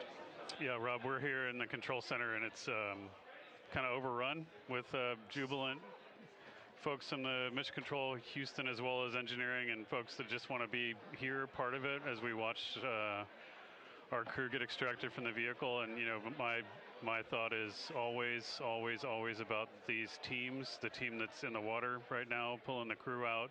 The team here in Houston that worked so hard over the last 10 days, no sleep to get this done. You know, we still have some work to do to get the crew to the med bay here on the ship. They all look great coming out, so hopefully that won't be too long. You know, I think we saw the administrator on the boat too, giving his thanks to the Navy team on the Mirtha, which they're just an incredible group of sailors. I was able to visit with them a couple weeks ago. And then if you pull it all the way back to the workers and the folks that joined the rocket at Michoud, that made the heat shield tiles that held together tonight, that stacked the vehicle in Florida, that integrated the vehicle in Denver, that fired the engines in Stennis, that fired the boosters in Promontory. I mean, this is the entire team, coming together and being tested by the environment that this machine went through, and they did it right. The work was good. They did it right. You've said in a number of briefings, of course, and in other forums that this is just the first step. The cadence has to step up, as the administrator has indicated. Now, it's a little early for the full report card on how Integrity did, but did this mission ultimately, from your eyes view, exceed expectations? It absolutely did. I mean, I was waiting to talk about this until we're in the water, and I think we still have, again, work to do to bring it in and really kind of go through it bolt by bolt and see what we learned. But I mean, so far, given what we learned during the mission and given how we performed on ascent, on entry, I always think about energy in terms of the states that you worry about the most, and every time we put these machines through these incredibly energetic states, they came through. So I'm fairly confident that we made a big step tonight to get us on the path towards the surface. I think the path to the surface is open now. We do have to do all the work, and we'll make sure we talk about that as cleanly as we can. We learned a few things during the mission, but I have to tell you, this was an incredible test of an incredible machine. From an American psyche standpoint, the Empire State Building was lit up red, white, and blue tonight. Our coverage was seen on baseball stadiums around the major leagues. How captivating was this experience for the American people, for the world, in fact, as we returned to the moon?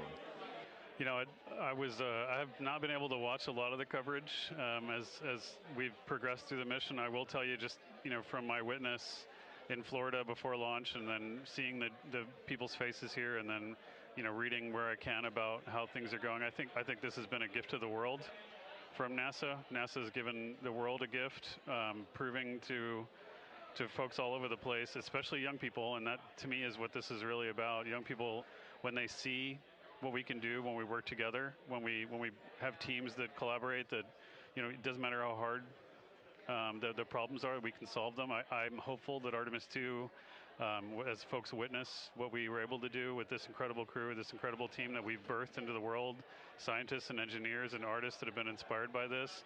And even if they don't come work in the program, which separately they should come work in the program, because Lord knows we need the help, but even if they don't want to come work in the program, hopefully they grow up to recognize they can do amazing things when they work together and contribute to society and be good citizens and really change the way, the challenges that are coming in the world are overcomable if we work together like this. And one final question. Flying to the moon, we did it. We've done it again this past week and a half or so. But the engineering that went behind the design of this mission and the precision, the pinpoint precision of this vehicle entering that entry corridor, it's almost mind-boggling. Yeah, it is incredible when you think about the energies involved and the uncertainties involved. That when we inserted the vehicle into orbit, it was 99.2% down the middle. When we dropped the vehicle right on top of the fleet here, our guys knew exactly where to go, but the guys were perfect. You know, it's interesting. I've got this question a lot over the last few weeks about, you know, we did this before 53 years ago, and you know that.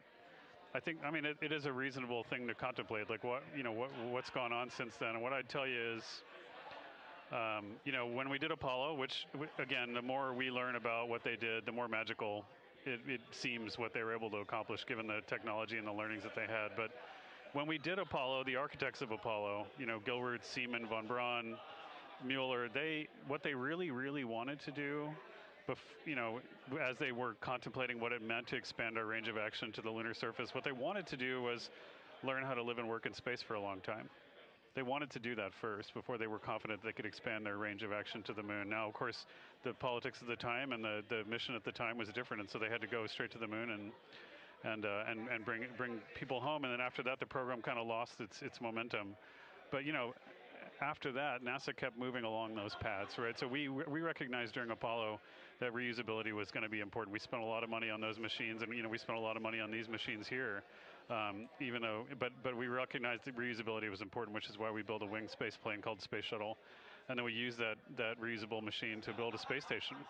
And we learned for 25 years how to live and work in space, and have been able to develop technologies that can enable exploration. So really, what I think is now, 53 years later, we're at the point where the architects of Apollo would have been pleased that we're now ready to actually go back to the moon and go back to stay, because we've learned all the things we needed to learn. There's a lot of people pleased here tonight, and we really thank you for joining us. Amit Kshatriya, NASA's Associate Administrator, as we begin to hoist the crew onto the helicopters to head back to the recovery ship.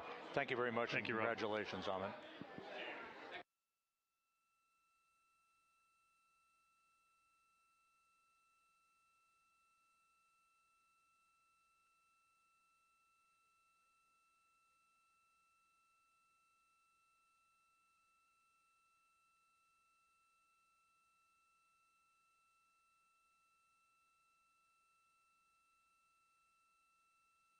This is Mission Control Houston, with the crew members now beginning to be hoisted aboard the Navy helicopters. Let's go to Megan Cruz aboard the USS John P. Murtha, who will take it from here.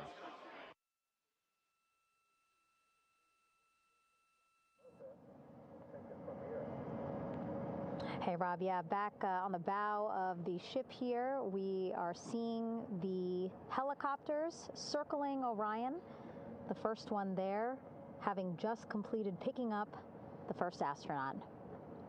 Helo 2 now, hovering just 40 feet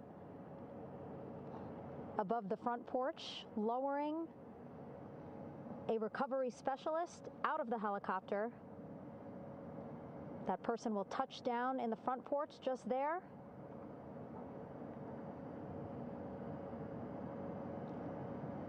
The crew members already outfitted with a harness that will allow them to quickly attach to the hoisting device.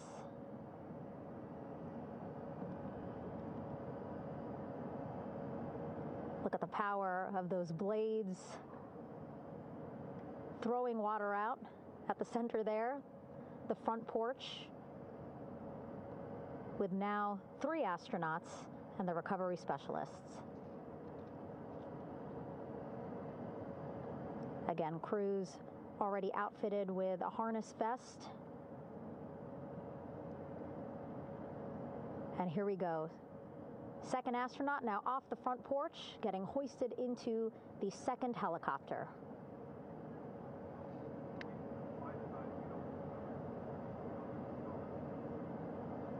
That helicopter will now hover just a distance away to give room for the first helicopter to come back and pick up the third astronaut.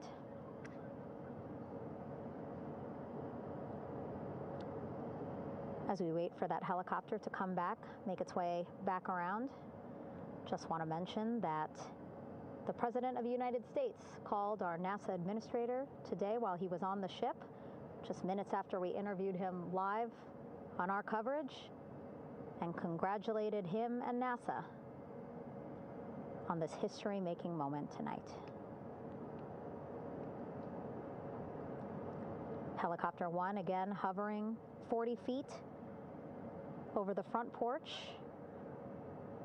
We will soon see another recovery specialist getting lowered onto the front porch.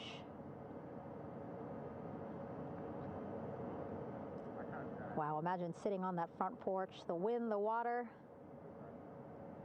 But again, the recovery team determined that a helicopter flight back to the ship here would be safer, faster, and more comfortable for our crew who just completed a 10-day mission around the moon.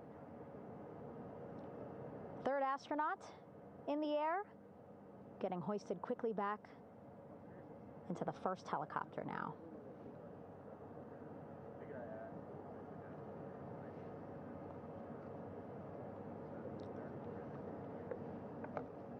That first helicopter now on its way back to the ship here. We will soon see it land in just a few minutes. Again, all this action happening just 3,000 yards away from us, so a very quick flight back to the flight deck.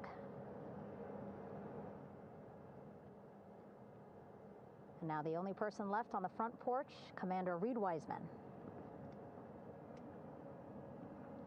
That second helicopter now making its way back over to the front porch.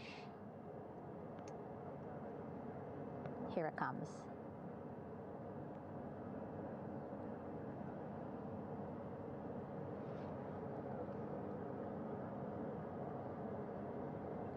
Making its final approach here.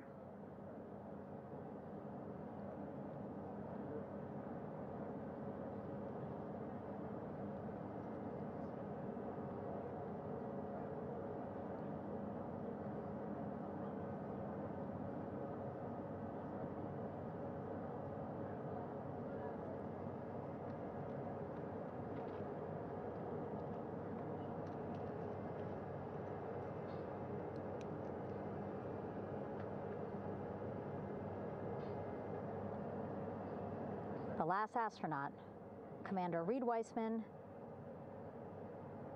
now off the front porch and almost into the second helicopter.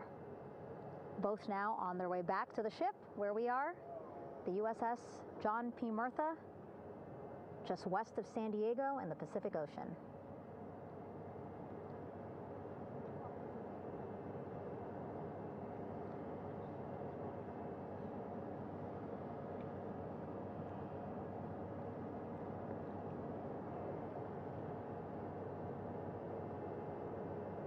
Exciting to see our 4 crew members minutes away from landing on the flight deck here on the recovery ship. 550 people on this ship, excited, ready, anxious, looking forward to welcoming this crew aboard.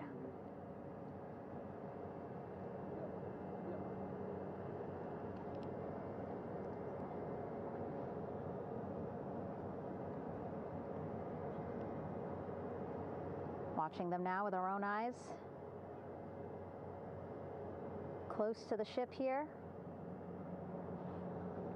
Hearing them begin to hover on the flight deck, which is just across from us, here on the bow.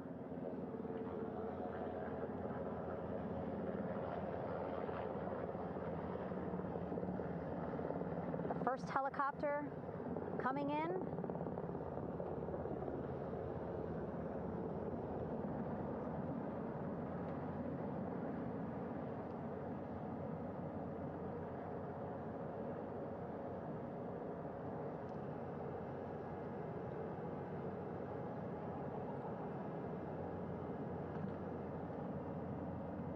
And wheels down.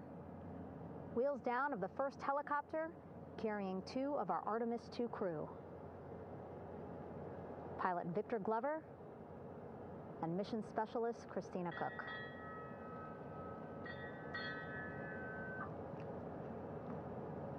Kilo 1 on deck reported on the recovery loop. Again, the mission audio loops that the recovery team are using here to communicate with one another.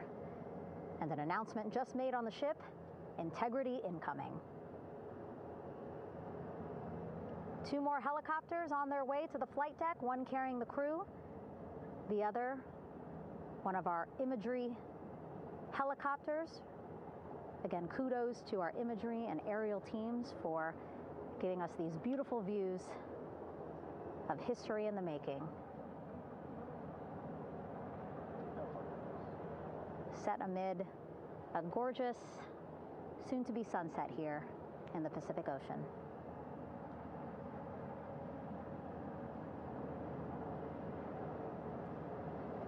Second helicopter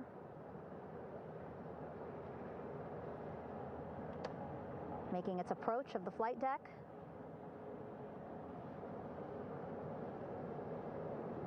Plenty of people here on the bow with their cell phones out, filming this moment.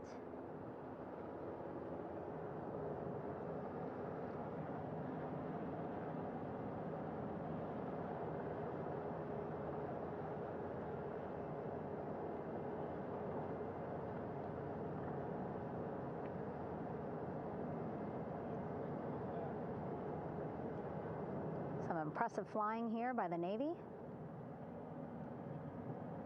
as we are seconds away from wheels down. And there you go. We now have all 4 Artemis II crew members on the USS John P. Murtha.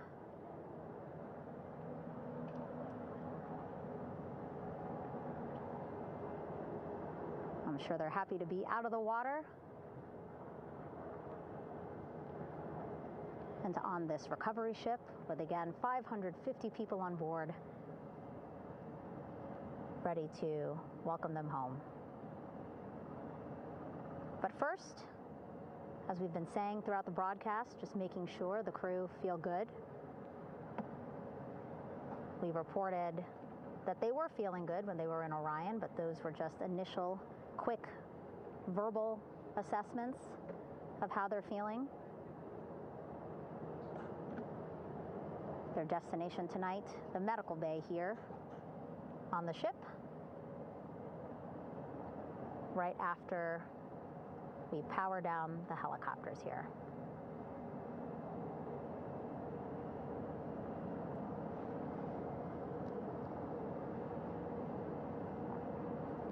The team on the flight deck working quickly but methodically.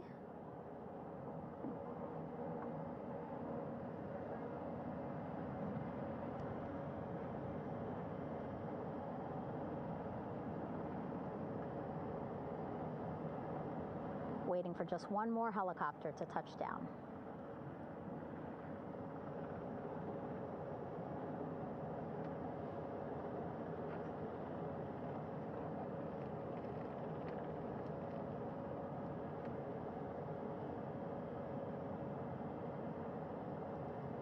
Very limited personnel here on the flight deck. Restricted maneuvering doctrine is in effect. As that third helicopter touches down.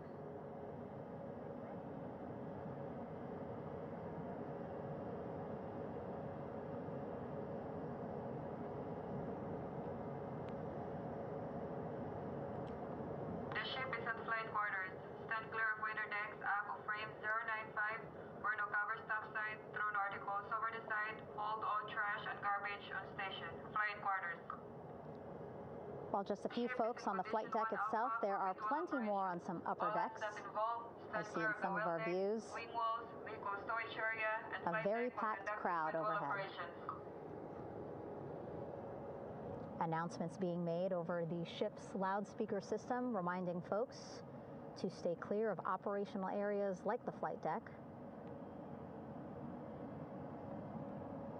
so that teams can work quickly to get the crew off of the helicopters and into the medical bay.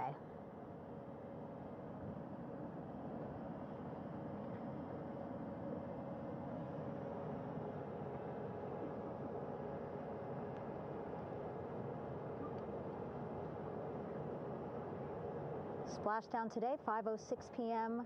Pacific time. We are within 2 hours of that splashdown time, and already we have all 4 crew members on the flight deck of the USS John P. Murtha.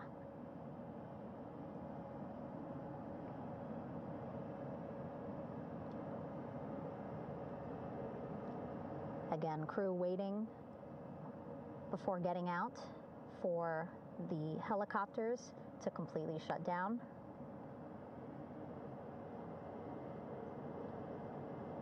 Safety, of course, very important to NASA and the U.S. military.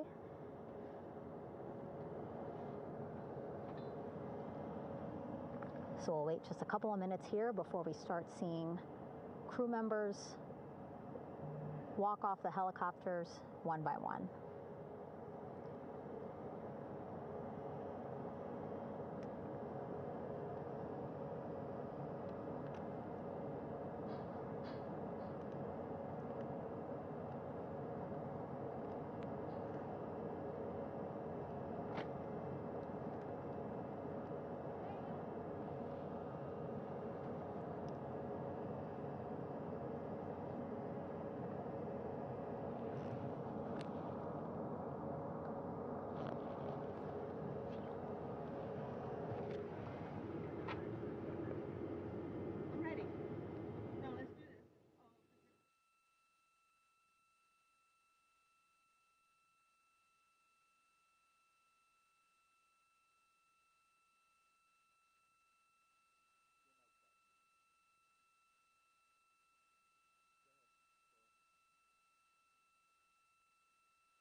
All right, and now here we see pilot Victor Glover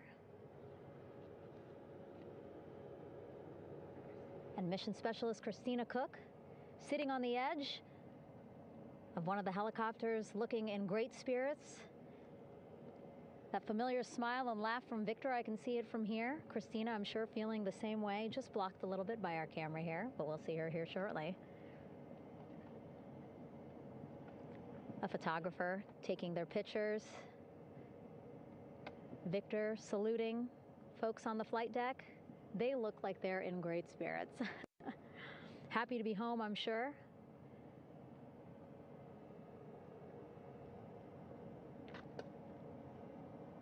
If you're sitting at home, I hope you too are wondering, what would you want to ask them if you got a chance to talk to them? Because that is what I'm thinking about. Getting the opportunity to talk to or ask questions of these 4 astronauts who just made history as the first crew to return to the moon since 1972.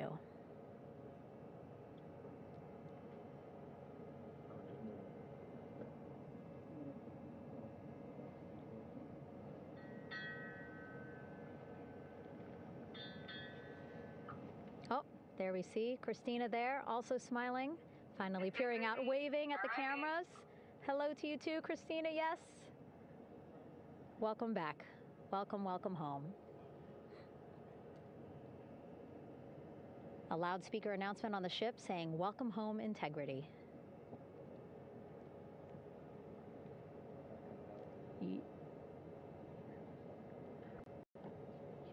Victor in great spirits. I can't see who he's talking to, but I kind of think that he might be talking to his other 2 crew members. Shouting from across the flight deck, congratulations to one another.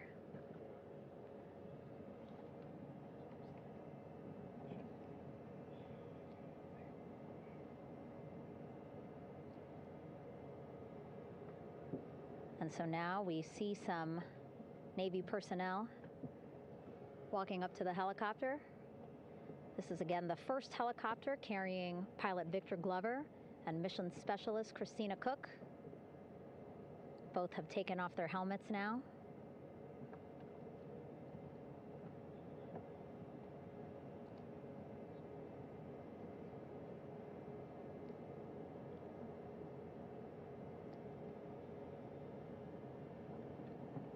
Some pictures, video to catalog this historic moment. A beautiful sunset just behind them here in the Pacific Ocean. Golden hour. These pictures will be beautiful.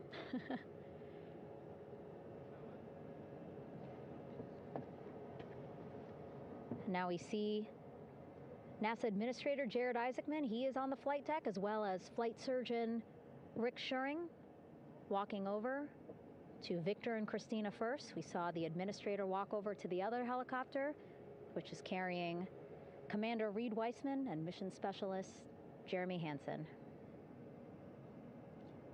We heard from Rick earlier in the broadcast. Again, he said he's going to be out there on the flight deck to do another initial assessment of the crew, ask them how they're feeling,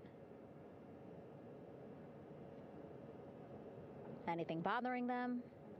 But again, from what I'm seeing, they look like they're in great spirits and feeling pretty good for folks who just traveled 695,000 miles from Florida to the moon and now here to the Pacific Ocean.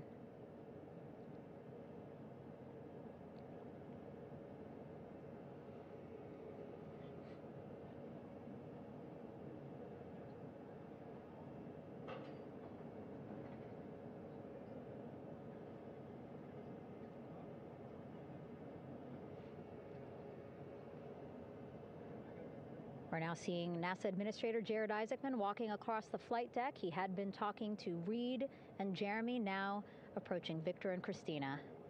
A hug from Victor, a hug from Christina. What a moment that we're getting to experience together.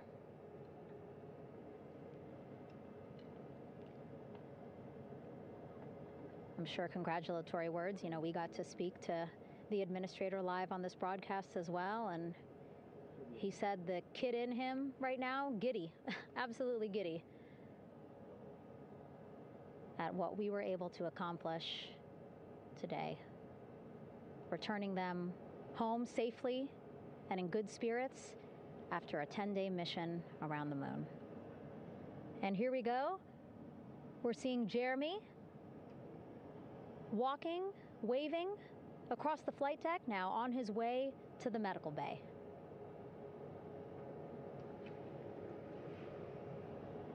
It's a short walk, less than a minute. Again, that's why the recovery team decided to use helicopters to get them on the flight deck for that short walk to medical bay. And now on the flight deck, we see the chief of the astronaut office, Scott Tingle. Rick Schuring switching places. He's going over to the other helicopter. Big hugs from Victor, Christina to Scott. Again, a gorgeous sunset setting the stage for this recovery tonight.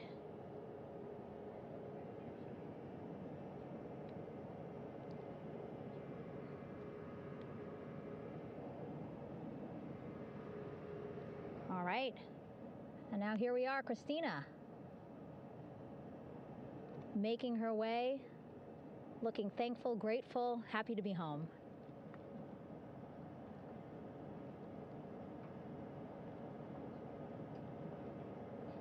You can see she's looking up. Again, lots of people, just a few levels up off the flight deck, welcoming her home.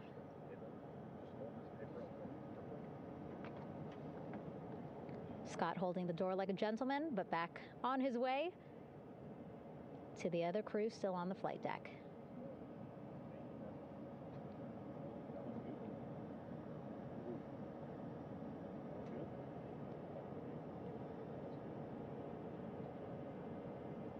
So still on the flight deck, Victor Glover and Reed Weissman. It looks like Victor will be the next one headed to medical bay. More hugs, more hugs. He's a hugger.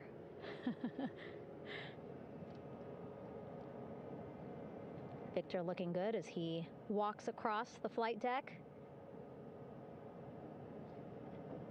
NASA Administrator applauding. Victor applauding for all the folks on the ship with him who played a role in their safe return today.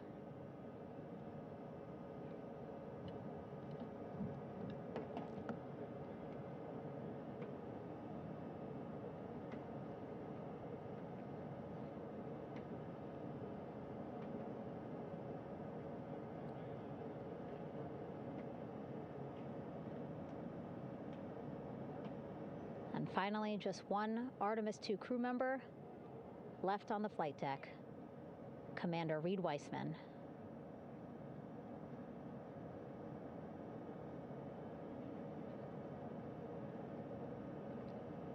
Applause from the group there on the flight deck, I'm sure, as well as on the level just above them, packed with people. Reed looking good as he takes his steps towards the medical bay.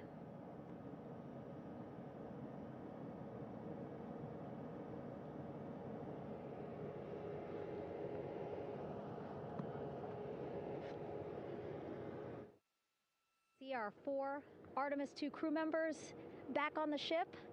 Again, now they will head into medical bay, where they will be assessed by flight surgeons from both NASA as well as the Canadian Space Agency. A more in-depth assessment. When they get to medical bay, they will each have their own nurse. They will be helped out of their suits. And then again, we'll check to see that they're feeling good. Make sure it's not just adrenaline, but that they are feeling good from their long journey back from the moon. Beautiful shot of that sunset, illuminating our flight deck.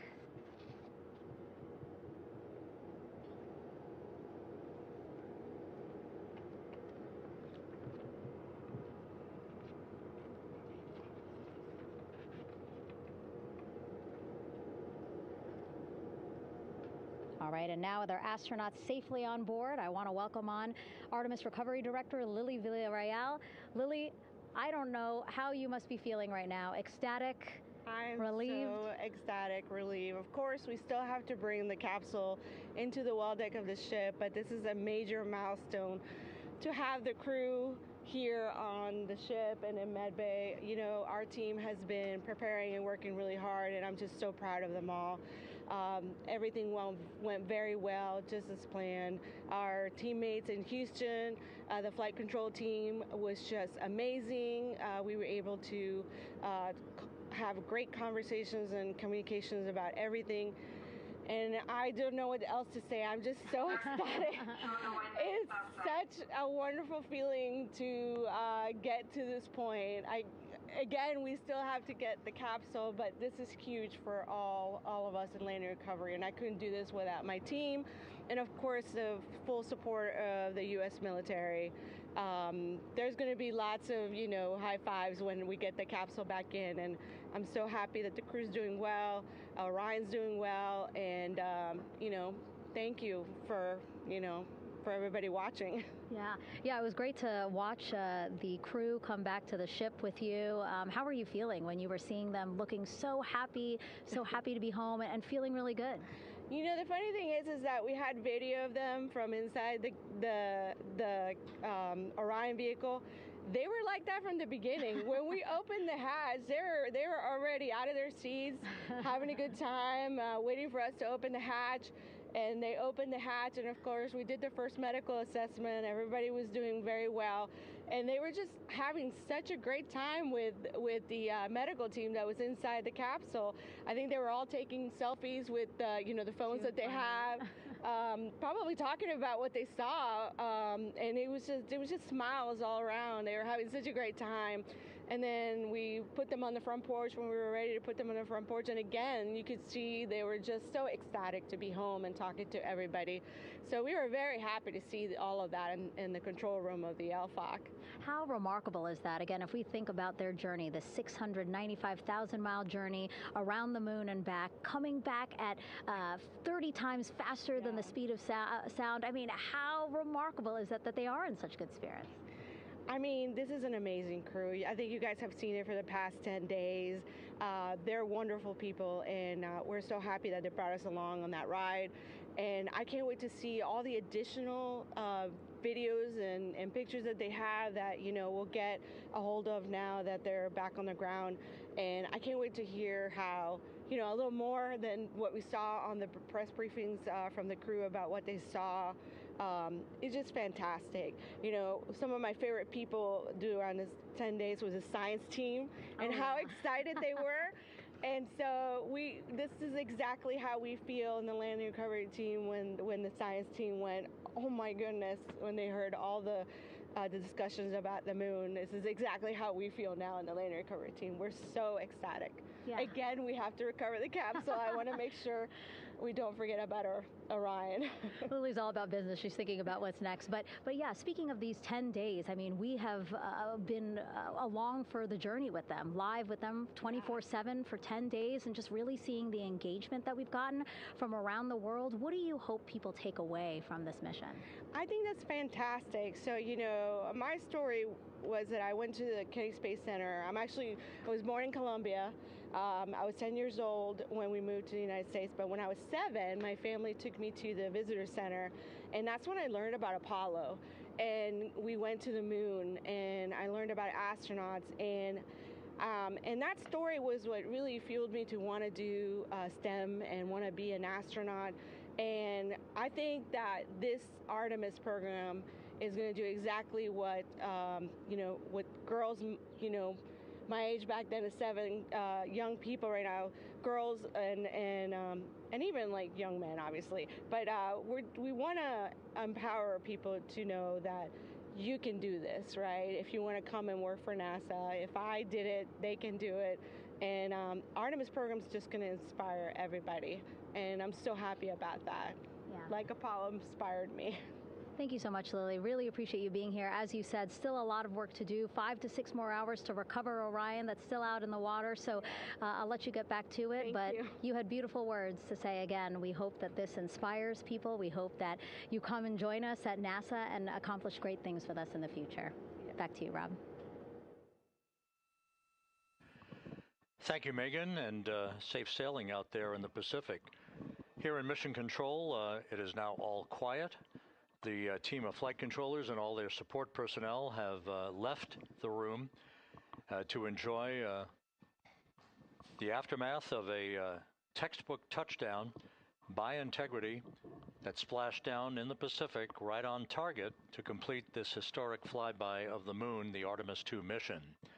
With that, we'll wrap up our coverage for the night and point you to a post-Splashdown news conference in 15 minutes at 9:35 p.m. Central Time, 10:35 p.m. Eastern Time, where managers will discuss the return of the Integrity spacecraft and the completion of the Artemis II mission.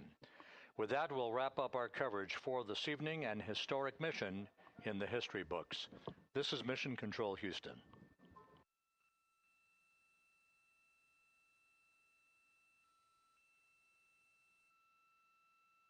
Main chute deploy. And we have 3 good main chutes. Houston Integrity, splashdown, sending post-landing command now. Splashdown confirmed. Copy splashdown, waiting on VLDR. Splashdown confirmed at 7:07 p.m. Central Time, 5:07 p.m. Pacific Time.